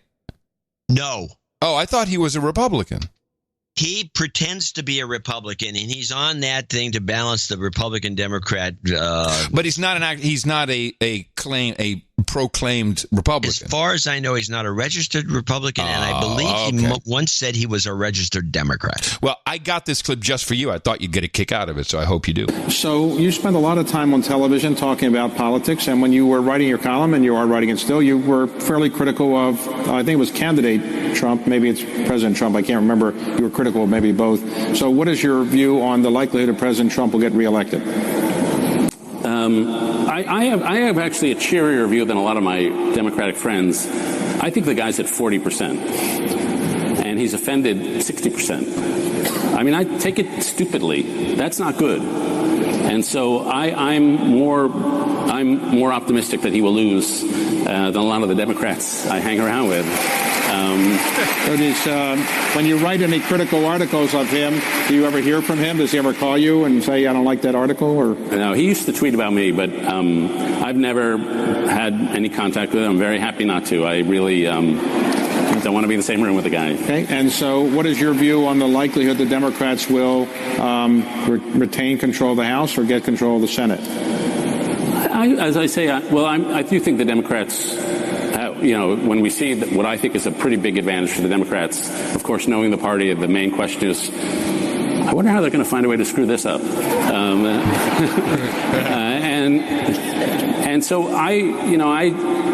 if I were advising the Democrats, which I'm sure is advice they'd love to get, I would say just go with the bland. Like, the number one job is to get Trump out of office. So he's a never Trumper. That's really what he is. The never Trumper. And he wouldn't even go. He wouldn't want to be in the same room with the guy. What kind of a reporter? This is the kind of reporting and reporters and columnists that we have at the highest levels now. They don't want to be in the same room with the guy. These are the same types of people. New York Times. Yeah, and these are the same kind of people that say, "Oh, WikiLeaks, they should be shut down." Because heaven forbid they dig up stuff that we can use in news stories. John, you're just not evolved. Yeah, apparently not. That's your problem. I know. You're I not be involved. More upset by stickers. I have a multi-parter I'd like to fit in before our next break. It's about Big Pharma. And you'll like it because it's about schooling, public school and homeschooling. And this is from another podcast, and it may bring a couple of things around. Clearly, Joe has some mental issues. Certainly, Trump has behavioral issues. This is Behavioral Health and Mental Health Week on the No Agenda Show. But what's going on with our kids? And this may also kind of come around to some of these school shootings. What is really happening with them? So on the Addiction podcast, which I don't subscribe to, one of our producers sent this to me, got time codes. They weren't exactly what I wanted, but I was able to skirt around and pull out some good clips. They interviewed Barbie Rivera, who was a public school teacher for 28 years ago, and she now runs a private school, which is really a homeschool for a few kids in her community. But she starts off talking about, and this is 28 years ago, about her own son. And this may ring true for a number of people who are listening to the show right now. 29 years ago, a certified teacher told my first grader, told me about my first grader that he was mentally handicapped and he needed to be drugged. And I was like, I can't believe that that's the solution. No tutoring, no extra work, nothing. But they were already with the list of medications that he should go on. Now, of course, we know what this medication is because we've talked about it for at least 10 years. Ritalin is what was the big thing 28 years ago. Your kid, and it's always the boys, he's a little annoying. He's running around like a nut job. Well, we need to do something. And here's her take on it. By the end of first grade, the certified establishment taught my son that he was stupid. And my son, at the time, he's bilingual. I don't speak 2 languages. My son spoke 2 languages fluently. He could go anywhere with anybody. He never had a meltdown in the grocery store. He did his chores. It was like a perfect little boy who used to run around in a cape, and he's going to grow up to be a superhero firefighter, and on and on. Yeah, put that kid on drugs. Which is what I think a little boy, that's what you expect of a little boy. Exactly. And then he was just shut down. And it was interesting because I looked at him and I'm like, oh my God, if I don't do something, he's going to be on drugs when he's 13, 14, 15. Like, I saw it because I have betrayed my son. I sent him to a place that I did great with. I did great in public school 100 years ago. Yeah, me too. The teachers loved me. There was no drugging. There was no homework when you're in kindergarten. None of that nonsense. But my son had a different experience. So I took him out of school, and it took me 2 years to get my son back. And not that he was taken away from her, but just to have him detox from the Ritalin. So she starts her own private school, homeschool, and she has kids coming to her from the community. Listen to what happened to them. Now I've been doing this for 28 years. My homeschool is now an accredited private school in Florida. Small, but we're out there. And the majority of the kids in my school have been on Ritalin, Prozac, Adderall, Intunev, and I'm talking, I have spoken to children who are 5 who have been on Prozac for 2.5 years of their lives. Prozac. And I'm like, what are we doing with a 2.5-year-old? Like, what are we doing? And you can see it. Like, when a 5-year-old comes into my office, my name is Barbie, so I have a Barbie doll in my office. The normal 5-year-old wants the toys, the stickers, all of these things. And when you have a 5-year-old who comes in that there's a shell of a body, what medication? Oh, how can you tell? I'm like, how can you not? That's 5-year-old on Prozac. That's pretty bad. But especially since they started at 2.5, which I think is, they should just make it illegal. The drug contraindications on the package, you're not supposed to give any of this stuff to anyone under 18. So here's the kicker. So what happens when she's running this little school and the drug companies are interested in her children? This to me was, I've heard this happening with doctors. But educators? Now that I have a private school, I am on the list of the drug companies. Right. And every year, 1, 2, 3 times a year, they come to my school. Now I'm going to call somebody out, which could get me in trouble. But Florida International University is a university about 20 minutes away from my school. Right. They are funded $32 million on several different drug studies on children.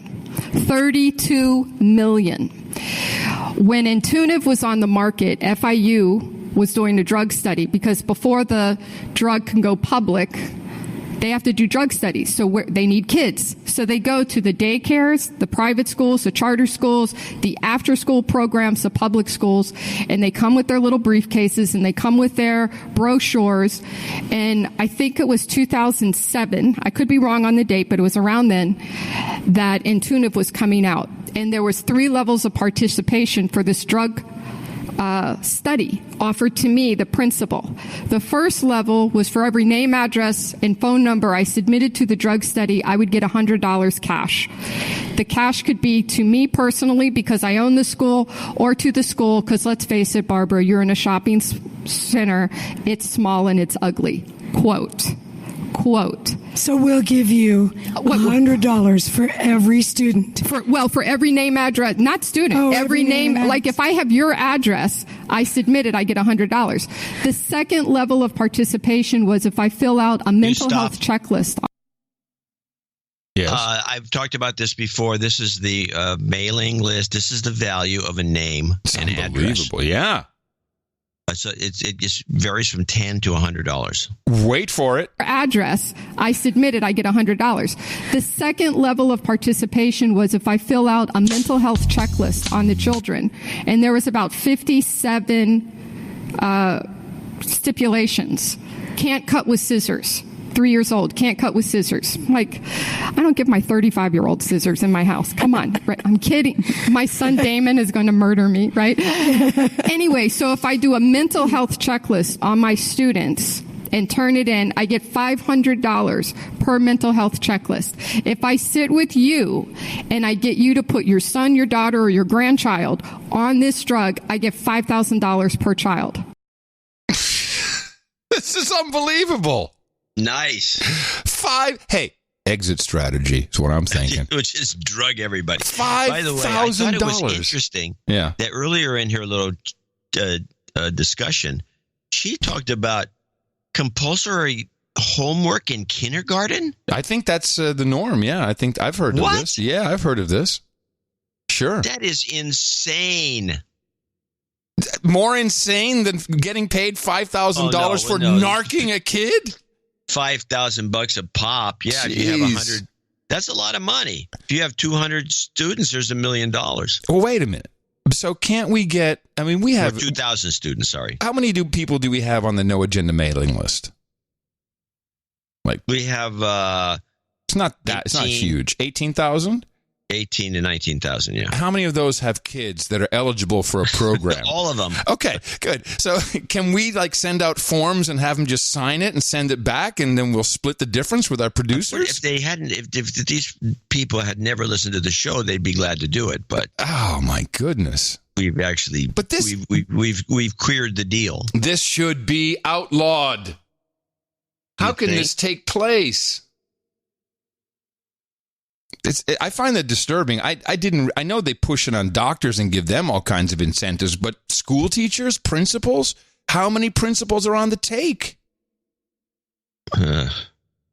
Probably. I think this needs to be investigated. This is really a problem. And yeah, this is the same problem that was caused by these pharma companies that were pushing heroin or OxyContin. Yes. Actually, same thing. I actually have a clip here. This is from NPR. This is an expert from Stanford Law about the opioid crisis and these companies that are now being sued. A very interesting take from Stanford. Is part of the challenge here that there are people who successfully use opioid painkillers and rely on them?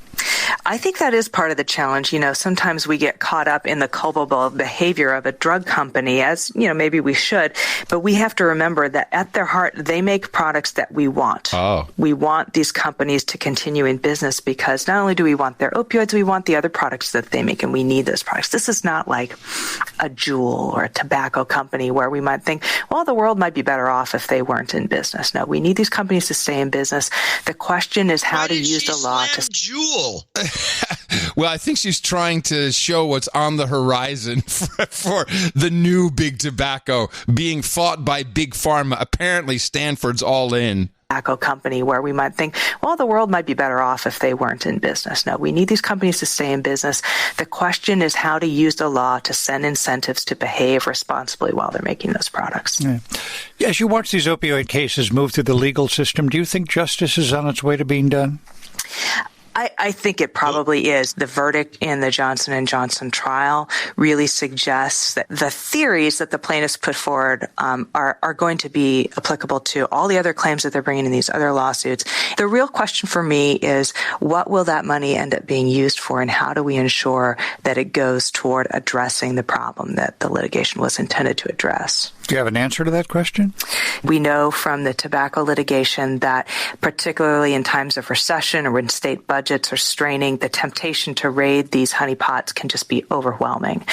We know from tobacco that in most states, very little of that money actually ended up going towards tobacco use prevention and treatment.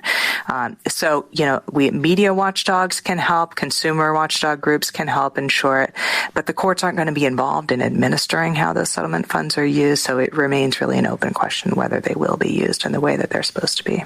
So there's a big push everywhere. This is just, hey, okay, these guys were bad, but they make products we want, so we can't sue them out of existence. And Fox News, clearly run by Democrats, as I've always said, is all on board. If it wasn't Tucker Carlson with his narc saying that school shootings are caused by kids smoking weed, no. Let's go back to Fox. They're all on the anti-weed train now. Federal health officials are issuing a national warning against marijuana use by adolescents and pregnant women.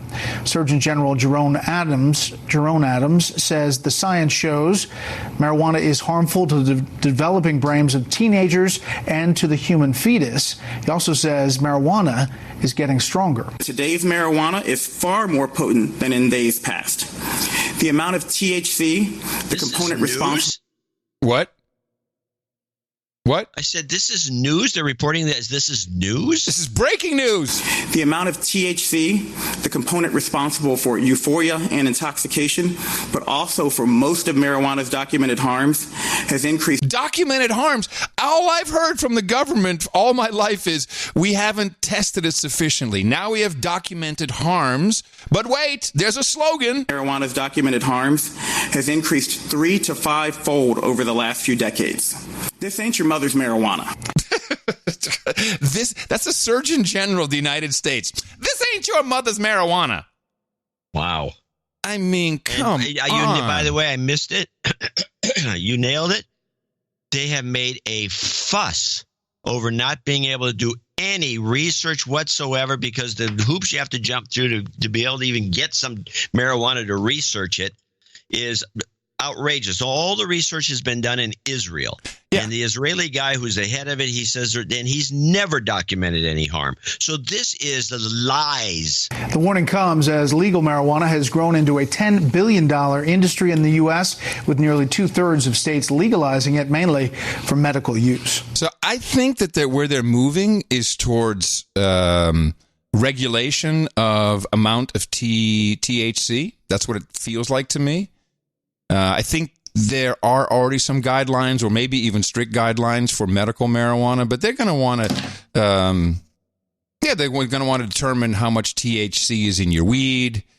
Already, most people that I talk to in California and Oregon, they say that the store-bought weed is shit.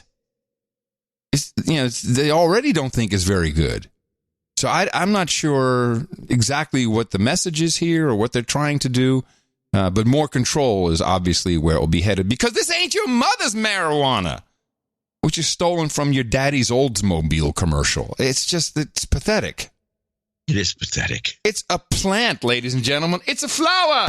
I'm going to show my support by donating to No Agenda. Imagine all the people who could do that. Oh, yeah, that'd be fab. Yeah, on No Agenda in the morning. And we do have a few people to thank for show 1169 for helping us get this thing off the ground, producing it. Starting with Sir Daddy Cast of the Love House. Daddy Cast. 9119. We offered the palindrome today. It was the first palindrome, the first great palindrome of the year, a reasonable number, 91.1991, September 1st, 2019.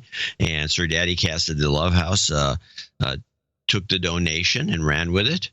And that was it for that fine promotion. We had exactly one winner, ladies and gentlemen. And it's got to be Sir Daddy Cass. It's got to be the I think was it P Love, whatever, originally his name? Yeah, something. Yeah. Thank you very much, Sir Daddy Cass, for participating. Yeah. James Casheen in Cashburn, Virginia, 5569. Happy birthday, Adam. He's got a birthday call out for someone. Robert Bruckner, 5555. This is a short list, by the way.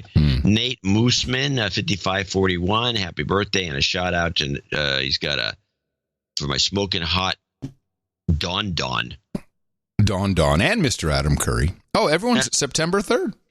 September 3rd is a big, something was going on 9 months earlier. Michael asked. Can I tell you what it was? Can I tell you what it was? What happened 9 months earlier, or a little bit more than that? When was Kennedy shot? He was shot November 3rd, I believe. 1963. Yeah. Okay. So what? You go 9 months further. Yeah, but all these people aren't the same age. I'm just saying something happened. Well, how do you know? Age, how do you know? Well, I just believe it. They're not. Okay. All right. You're the one that said something happened for the baby boom, so I think there's something happened. Maybe for that 1 year, it could have been Kennedy being shot. Oh, let's have sex. Kind of weird to me, but okay.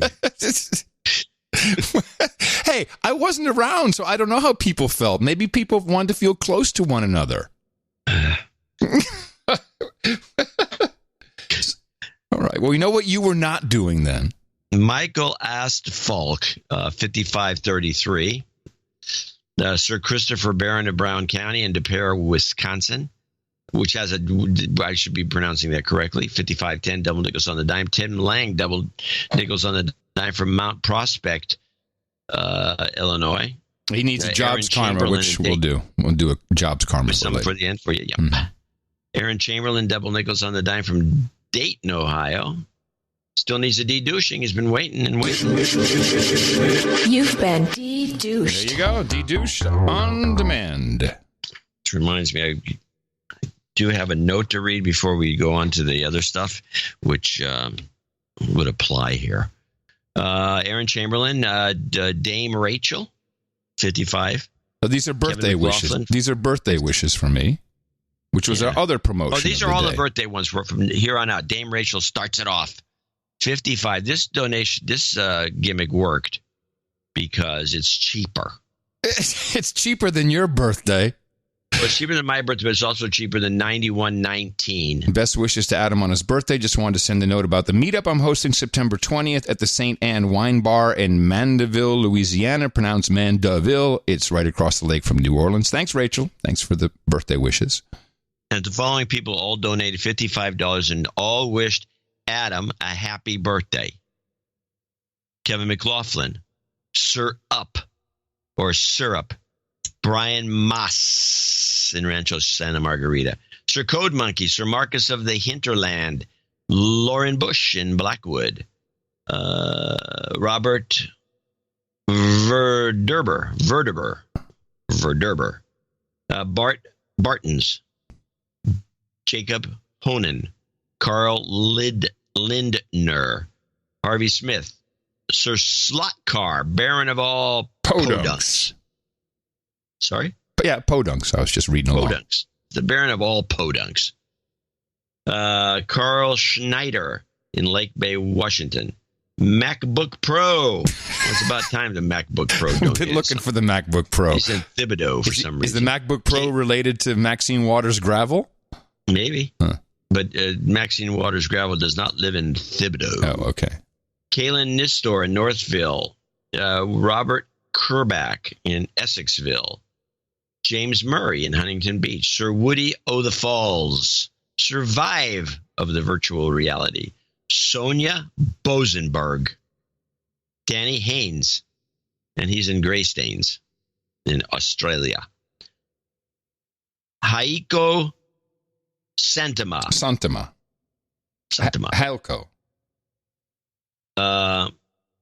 That's a... Yeah, it's misspelled. Halco Santama. Sir Dumas of the Black Swamp. Sir Pete.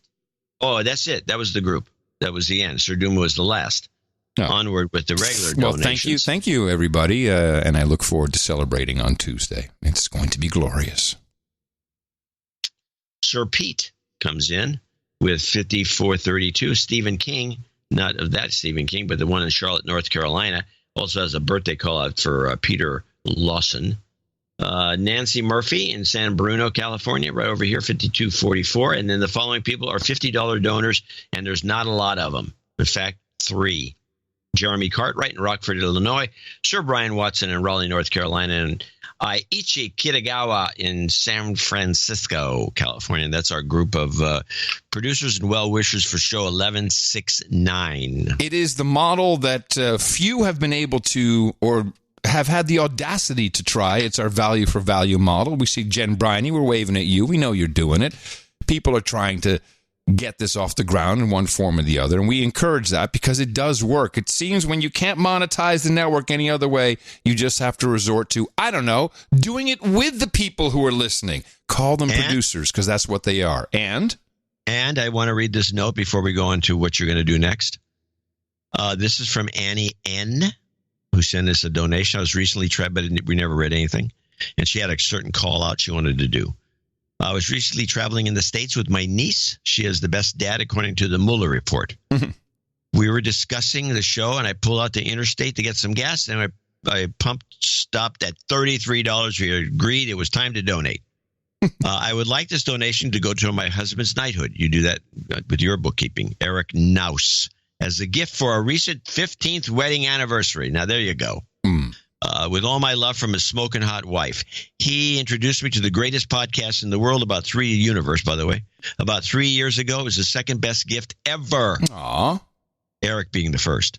Thank you both for all you do to bring sanity, common sense, and truth to the insane and irrational world full of falsehoods. Your hard work and commitment is greatly appreciated by both of us and our extended family. Love and light and karma for all. Yes, and thank you again to everyone who came in under $50. We stop at that amount because people like to remain anonymous and know they're going to be anonymous. If not, you have to say it in your note, and still can be risky.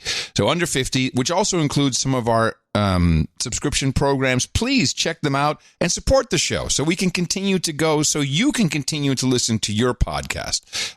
All you have to do is go to one little simple URL. It's easy to remember. Your kids can even sing it. Dvorak.org/NA. Karma requests. Jobs, jobs, jobs, and jobs. Let's vote for jobs.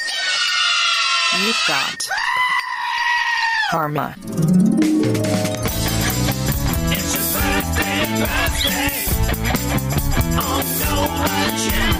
And today is the 1st of September, 2019. Here's who's on the list. We have Emmett Paul Coddington, who turned 1 year old on the 30th. Brendan celebrating September 3rd. Brendan also wants to say happy birthday to his twin brother, who celebrates on the collective September 3rd, and his mother, Karen, who will be celebrating September 7th, and his friend Griff on September 11th. Dame 4NB4, 71 years old tomorrow. James Cashin says happy birthday to David. He's celebrating on the 4th. Nate Mosman, happy birthday to Smoking Hot Don.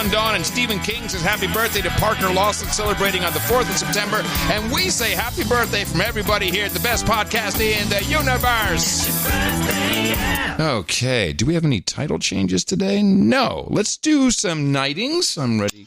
We've got 1, 2, 3 nights. Yep, got it. Corey Turner, Brendan, and Brad Ledden. The three of you should come up here on the podium right next to the round table. You see them all. That's getting pretty full. It's the Knights and Dames of the No Agenda Round Table. And you, gentlemen, thanks to your support of the No Agenda Show in the amount of $1,000 or more, now enter that exclusive club. And I hereby pronounce the Sir Corey, Knight of the Como River, Sir BT, Dark Knight of the Morphogenetic Field, and Sir Bradley of Ledden. For you, we've got hookers and blow, rent boys and Chardonnay, warm beer and cold women, harlots and haldol, breast milk and pablum, sparkling cider and escorts, ginger ale and gerbils, bong hits and bourbon, and, of course, a nice helping of mutton and mead. It's everybody's favorite here at the round table. You three gentlemen, brand new knights, head over to noagendanation.com/rings. Eric the Shield will take care of you right away and get those out to you. And again, thank you for supporting the best podcast in the universe. No Agenda Meetup. That's right. The meetups. It's a party. First, we start with a report from the Victoria, BC meetup in the morning. John and Adam, says Sir Stephen. The Victoria meetup on August 18th was a success. We had about 10 people altogether, even a baby. Interestingly, we had one person from Washington, D.C., and another from Russia. Clearly, certain three-letter agencies are taking a big interest in our little meetup. I've attached a picture. I believe a lot of these meetups are as a spook. Well, why not? Well, I would be keeping tabs on these meetups. Of course. I've attached a picture, see if you can spot all the spooks. I think everybody had a good time, enjoyed talking to each other for a few hours about a variety of topics, including obscure techno and how we can get John to come here. We even toyed with the idea of moving the Victoria meetup to Port Angeles, Washington. I'd rather go to Victoria. Yeah, I hear you. Honest about it. Sir John, it's got better bars. Sir John Overall has offered to plan the next meetup for Saturday, September 28th from 1 to 3 p.m. at the Phillips Tasting Room. Thank you for your courage. And thank all of you for your courage. It's beautiful. These meetups, it's just incredibly nice to see how that is happening. In these days of nut job discourse all over social, just splattering all over social networks, to have face-to-face communication without worrying if you're going to trigger someone or step on someone's toes, and just also to listen to what someone else has to say is a lot of fun. We don't benefit from it one way or the other, except its legacy, I think, and its legacy for the people who've made this show possible and continue to do so. This is really bigger than us, and I love that, and so we'll continue to promote these meetups for as long as we can. I have let me see. I have the latest list here that I got from the back office from Mimi. So here's what's coming up. September 5th in Seattle. That's their monthly meetup at the Canterbury Ale House. Starts at 7:30 p.m. and Patrick organizes that. September 6th, the first Calgary meetup. This is the Stampede going on? I think they said it was. Not sure. I don't know. I don't keep up with the Stampede. I'd love to go to that, though. Yeah, I've been once. I had a good time. 4:30 p.m., and that will be at the Wild Rose Tap Room, and Sir Michael of Calgary in Vegas is taking care of that. September 7th, this is our Zurich late summer meetup, 6:15 Central European Summertime. Just like last time in April, we'll meet up again, this time a different location. If the Heads on a Stick PDFs are available, yes, they are downloadable now from noagendameetups.com. If you're in the Zurich area, if you're in the Zurich metro area, head over to Rivington and Sons Bar, and that's in Prime Tower, Hartstrasse 201, Zurich. And your host for that is Rolf. September 11th, that is in Orlando, 6 o'clock p.m. This will be the meetup at Grumpy's Underground Lounge and Eatery. Christian Coffins is the arranger for that. The 14th of September, El Paso, Las Cruces. That'll be 2:30 in the afternoon. Since there are probably only 3 of us here in El Paso, Las Cruces area, I can be flexible on date, time, place, want to get something on the calendar. That is Jen Jackson, who is organizing this. Venue is still TBD, so hop on noagendameetups.com to participate in where you'd like that to be. And then we have September 14th, Pittsburgh, Riverhounds Game and Station Square at 6 o'clock. That's at the Highmark Stadium, and Sir Ryan Brady is your host. Still on the horizon, September 20th, Manville, Louisiana, Nelson, British Columbia, Oregon Local 33, Southeast London number 4. Meetup is now new and improved. September 21st, the Shills of Eastern North Carolina in Gardner, North Carolina. There'll be a meetup in Minneapolis, Arlington, Virginia. On the 26th in Luxembourg, also Las Vegas at Hooters. September 27th, San Antone, Victoria, BC, once again. Havre de Grace in Maryland, and Copenhagen, round 2, all on the 28th. This is just, I'm blown away by how cool this is, you guys getting together with each other and just being humans. Being humans. NoAgendaMeetups.com. Jesse Coy Nelson was so excited. He made a song about our meetups. I thought it was so bad I needed to share it, if you don't mind.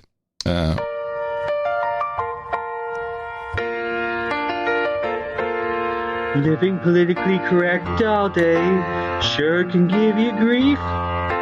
Taking a break from triggering worries would be a great relief. Sometimes you want to find a place where you can express any opinion you damn well please. without being treated like a pariah who's diseased. You want to be where free thinkers, they're all around. You want to be at a No Agenda meetup in your town. That's right, yes. No Agenda meetups. You can even bring your cat. I'll play the whole thing, end of show. He should probably, do a rendition of social media. You mean Let's Get Social? Let's Get Social, yeah. He should do that. He's got the right voice for it. Yeah, Mary McCormick would love it. Hey, thanks, everybody. And thank you also for the support. In more ways than one. Yes.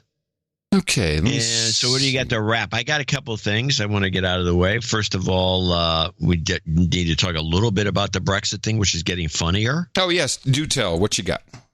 Well, I got the general report from PBS, which is just Brexit news. It's a short clip, but we can actually skip that clip because there's nothing there we don't know about, to the longer, actually more in-depth report, which is the NewsHour in-depth on Brexit clip. The United Kingdom is counting down to Brexit, their exit from the European Union. With Parliament facing suspension, court cases in the works, and protests like today's likely to continue, National Public Radio correspondent Frank Langford joins us now via Skype from London for more on this developing story. The protests that we're seeing seem to be growing, and they seem to be not just limited to London anymore.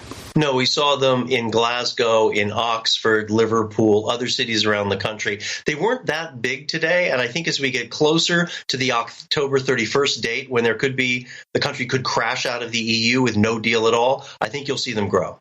This isn't just the people who are, well, I guess, in the opposition party who are pushing back at what Boris Johnson did. Over the past couple of days, we've seen current members of the Conservative Party, as well as previous ones. You do, and I think you have rebel members of the Tory party who also object to this. And then a lot of the objection is to the principle. We have a parliament that's sitting here. Boris Johnson is maybe going to give them as little as 5 days to come back and try to mount a way of stopping him from taking the country out with no deal. The majority of the parliament is against this. They're on record being against this. So the idea that Boris Johnson is trying to curtail their time and power really strikes, it's a much bigger issue than just Brexit. It really strikes at, many people feel, the representative nature of the democracy in the country. Now, similar to the United States, you've got people who support this. It's a very sort of divided or divisive issue. You went out to kind of what's called the Midlands, what we might think of as the red states, people who support leaving the European Union, right? Yeah, it's really Brexit country. And I got to say, Hari, it's like having a parallel conversation, like in a different country. When I was up in a town called Boston, for which Boston, Massachusetts is named, what everybody was telling me, this has been going on for more than 3 years. We feel that these anti-Brexit members of parliament are trying to defy the results of the 2016 referendum. And they say they're the ones who are being anti-democratic, not us. So people are looking at this issue right now through completely different lenses in this country. And so when do we get the do-over? I'm ready. Well, the protest is I think they're working on angles. In other words, they're trying to different things to see what sticks to when they get the public to get jacked. I mean, since they have they don't have a lot of time left. They got the month of September, which just started today. Wait, here's what I'm curious about, and maybe some of our lawyer producers can help out. What exactly determines the exit? Is there a piece of paper is there an exit interview? Is there a piece of paper that has to be signed? Is there just something that's like, okay, what is it? Is it one signature, or what is the deal? Or you just say, we're done, we're not paying, see you later? Is it like a real breakup? I just wonder. Are they effectively not? Is it just a matter of him saying we're done? The legality of it. Is there paperwork? I know what you're saying. Yeah, I'm not. Is there paperwork? You don't need to change your tone of voice into different things to maybe make me understand. I have no idea. I think that's what you think. You're right. Somebody needs to ask. It's never explained on these shows. Now you've merely made me self-conscious. Well, you were working me. I feel like it's my job. But you were working me for no good reason, because I have no idea. Well, see, you can beg me to tell you the answer, but I still can't tell you the answer. Well, why not? Well, I don't know. You have all the answers. You got to crack your voice better. You have all the answers. Yeah, I can't. This is actually, now you got me wondering. This is why I was using different tones of voice. Possibly you ring a bell. That's what it is. or can you just do it? Well, it's like it's like a Muslim divorce in the Middle East. You just say it 3 times. You turn your back on your wife and you do something, and then she's done. She's out. Or is it like a hotel where you can do electronic the quick checkout on the TV? It might be like a hotel because they have already done an extended stay. Yes. Can I get a late checkout? Well, late checkout. Yes. Not in that room because that room has got to be ready. Well, okay, we can give you to 1, but we can't give you to 3. Can you get out by 1? Yeah, exactly. I maybe someone knows. I mean, or is it just if all it takes is Bojo, BJ making a proclamation? Yeah, just to say, hey, we're done. Why doesn't he do it now? I don't know. Yeah, he could. Interesting.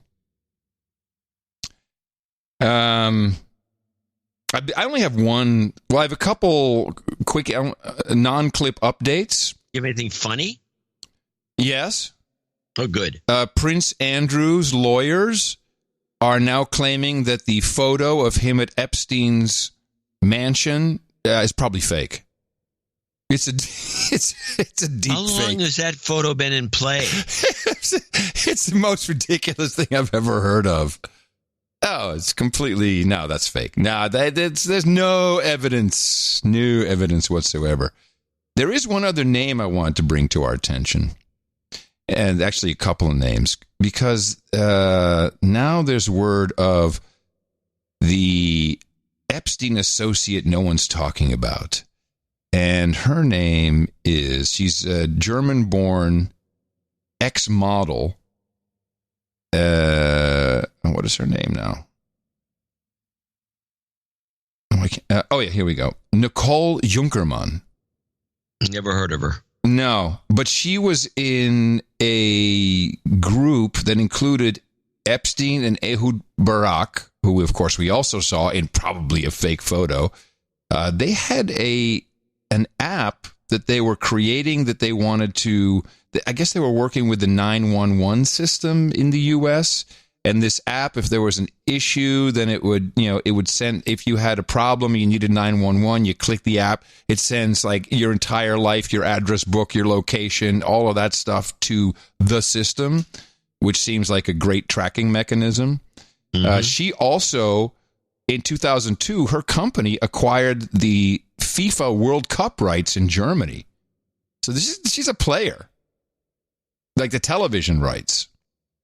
Okay. So now people are looking at her and what was she doing? Apparently she's also on the flight manifest. I don't have anything more than just that's an interesting name. Yeah, there you go again. This is the thing that bothers me the most. What? The guilt by association. I'm just telling you what's being reported. I didn't say someone's guilty. I'm not blaming you. I'm blaming the people that are reporting this now. No, you were changing your tone with me, trying to make me... I was. Okay. I should talk like this. So, yeah, and I'll do Freddy the Firewall. This is just another data point. Is Freddy the Firewall offensive to you? I didn't realize it until people started objecting to it, and I started actually listening to it. Oh, okay. And I realized that it was the worst thing ever. Okay. Epstein has a ranch in New Mexico, the Zorro Ranch. Okay, this is actually a good point because go on, and I'm going to confirm what you're saying. Well, all I wanted to. Why aren't they over there looking at this place? They were very close just about a year ago. Do you remember the observatory in New Mexico that closed? And at first it was, maybe they saw aliens. It's the Sunspot Solar Observatory. And no, I don't know anything closed about for 11 days in September. Yes, you do. You just forgot because we talked about it on the show. Biden. So it's right below on the map, right underneath the Zorro Ranch. And after these days of it being closed and no one knew what was going on, it turns out that some employee there was nailed for child pornography. right by the Epstein Ranch. I know it's guilt by association. I'm just saying. And the ranch was never raided. Don't even know if they've even been in there. Yeah, I know. That baffles me the most, and people keep bringing it up. Yeah. But why don't they just go check it out? Get a warrant? Because, the guy's a criminal. He's dead. No. Listen. No one killed him. He hung himself. The camera was broken. 2 cameras. 2 cameras were broken. Some of the footage was unusable. What is your problem?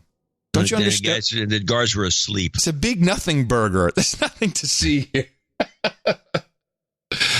Yeah. No, we're stupid. In fact, I think the population is literally stupid. Like, okay, it's probably a cover-up. Move on. They don't care. No one cares anymore. Well, it's not like their business. No, true. And then do I have anything to play for you? Well, I got one that I want to get out of the way. Okay, let's do that. I just thought this was a silly story. This is a silly story. Anything about, Barr or your buddy. Bill Barr. He's going to throw a party. He's going to pay for it, and everybody's all bent out of shape about this. Excuse me, why is Bill Barr my buddy? He's not? No. Oh. I told you, this guy is cleaning up for other people. If anything, he's obfuscating stuff, and he's protecting people. He was involved in a cleanup of Iran-Contra. IT report came out. I didn't buy into that until now. Oh, this guy's a total cleanup artist. Mueller couldn't do it. He couldn't cut it. Mueller is over the hill. He's got the Biden stuff going on. Poo, cuckoo. You saw it. It's sad. It was a sad sayonara for the guy. So Barr has to take care of it. Protect whoever he needs to protect. It seems as clear as day. Comey, bad boy, move along, please. Okay. Yes, what about him? Well, Barr's got a party. He's going to do a party. I just thought this story was so stupid. It was not played by the mainstream, which surprises me, but it was played on Democracy Now! Because, they're all against all things Trump. The Washington Post is reporting Attorney General William Barr is planning a $30,000 holiday party at Trump International Hotel in Washington, D.C. The event is reportedly not an official Justice Department party and will be paid for directly by Barr, critics say, although the event would not be a legal violation. It skirts an ethical line. Maryland and the District of Columbia previously argued in a lawsuit foreign governments and other entities patronized the Trump Hotel in order to curry favor with the president, putting other businesses at a disadvantage, a violation of the Emoluments Clause. No. Wait, you're incorrect because the mainstream did play it because I have the same report from MSNBC. Let's get their take on it. I wonder if it'll be different. I doubt it. And this falls into the category of just looking weird. The Attorney General, Bill Barr, apparently booked Trump's D.C. hotel for a 200-person holiday party in December that could have revenue attached to it of $30,000. I don't know. I'm not a lawyer. I know people are going to say this is highly inappropriate, but it doesn't even pass the smell test. It's just weird. There's a lot of hotels in D.C. where you can have a party. Yeah, Allie, a person who works at the Justice Department who wasn't speaking officially because, again, this is the Attorney General's private party and not a Justice Department event.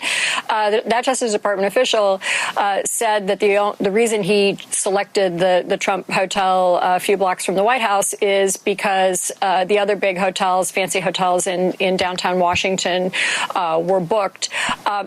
It doesn't break a law. As you say, it's just kind of weird, but there would have been another option here, which is just don't have the party this year. Right. There's a lot of stuff that falls into the just kind of weird category these days. Wait a minute. They didn't bring up Emoluments Clause. How wrong is that? I'm surprised they didn't. But the other thing is, since they kind of said, he said they were all booked, that's why they had to do it at the Trump. In other words, they checked every place else out. Did she confirm that by calling one of the hotels and saying, are you guys booked for this day? But just so they can do some actual reporting instead of just sitting there and blathering? No. She didn't do that, did she? Now, the whole thing is like, it's also possible that Trump just gave him a deal. I would think so. Yeah, you're working for the guy who owns the hotel. I mean, but honestly, Barr is stupid. Why would he do this? Trump is stupid, too. And the next G7, let's have it at the Doral. I mean, yeah, it may be the best place. Your people may have found that to be the perfect spot. It's better than anywhere else, top world class. But you're a moron for doing that. I disagree. Really? No, yeah. I think it's sometimes you gotta just do maybe good distraction material. Well, it's going to be great for the show, but it puts everybody in a foul mood. And if they didn't do it at that place, or they didn't do the party at all, like was the option that MSNBC had, guy wants to have a party. I don't know why. I've done parties, and you do parties when you feel like it. Yeah. And so he doesn't do the party. He does do the party. I don't see at this point what difference does it make. Okay. And time to leave now, because now we're quoting Hillary Clinton. Although you left out. Well, you did put in this point. Yeah. Well, I put it in at the wrong spot. Yes, you did. You did. It's to throw us off so you don't blow your cover. That, ladies and gentlemen, and children of all ages, is our show for today. Of course, we look forward to seeing you again on the second Thursday of the week. That'll be 2 days after my birthday. And you should remember the show for that date for the Thursday by going to Dvorak.org/NA, supporting it. After all, it's your podcast, so we'd appreciate it if you can keep this going. And, well, you never know what'll happen. Today's show day. All bets are off. Anything could take place. And I'm coming. And it's a holiday. And it's a holiday. Now I'm coming to you from Opportunity Zone 33 here in the frontier of Austin, Texas. FEMA Region number 6 on the governmental maps is where you can find us. I look forward to seeing you on Thursday. Until then, remember us at Dvorak.org/NA. In the morning, everybody. I'm Adam Curry. And from northern Silicon Valley, where it's going to be a hot day, and for some reason the traffic is all jammed up again on this holiday, I'm John C. Dvorak. Hog Story coming up next with Blame the Cats. Also thanks to Jesse Coy Nelson and Rulfie for our end of show mixes, as well as Sir Chris Wilson. Adios, mofos, and such. Ausweisbiete. We want you to dance, monkey boy. You must comply.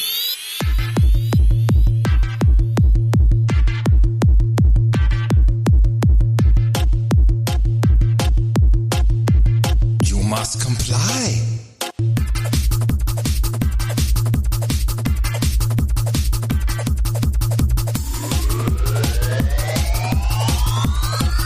Dance, monkey boy.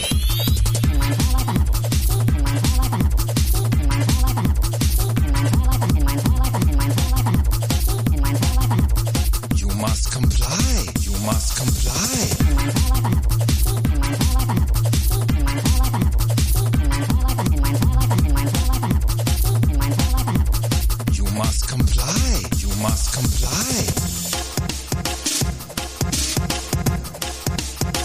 Must comply.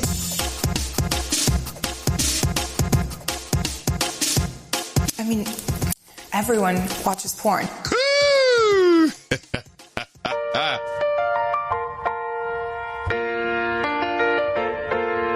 Living politically correct all day sure can give you grief. Taking a break from triggering worries would be a great relief. Sometimes you want to find a place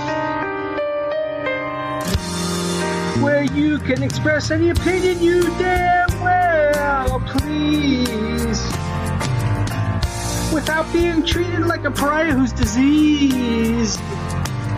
You want to be where free thinkers, they're all around. You want to be at a no agenda meetup in your town. No agenda meetups. You can even bring your cat. It's like a party. Grandma's okay, and even the service goat.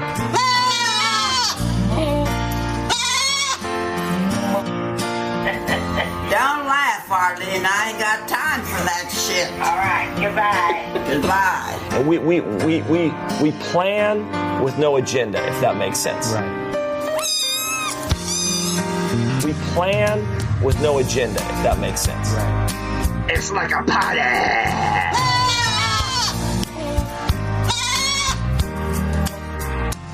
With no agenda, if that makes sense. Right. With no agenda, if that makes sense. Right. With no agenda, if that makes sense.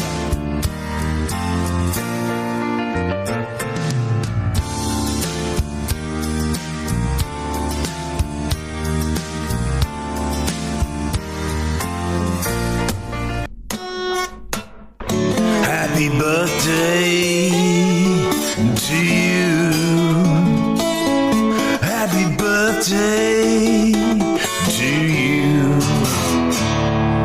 Happy birthday, dear Podfather. Happy birthday to you. Happy birthday, Adam. And thank you for your courage and such. The best podcast in the universe. Mofo. Dvorak.org/NA.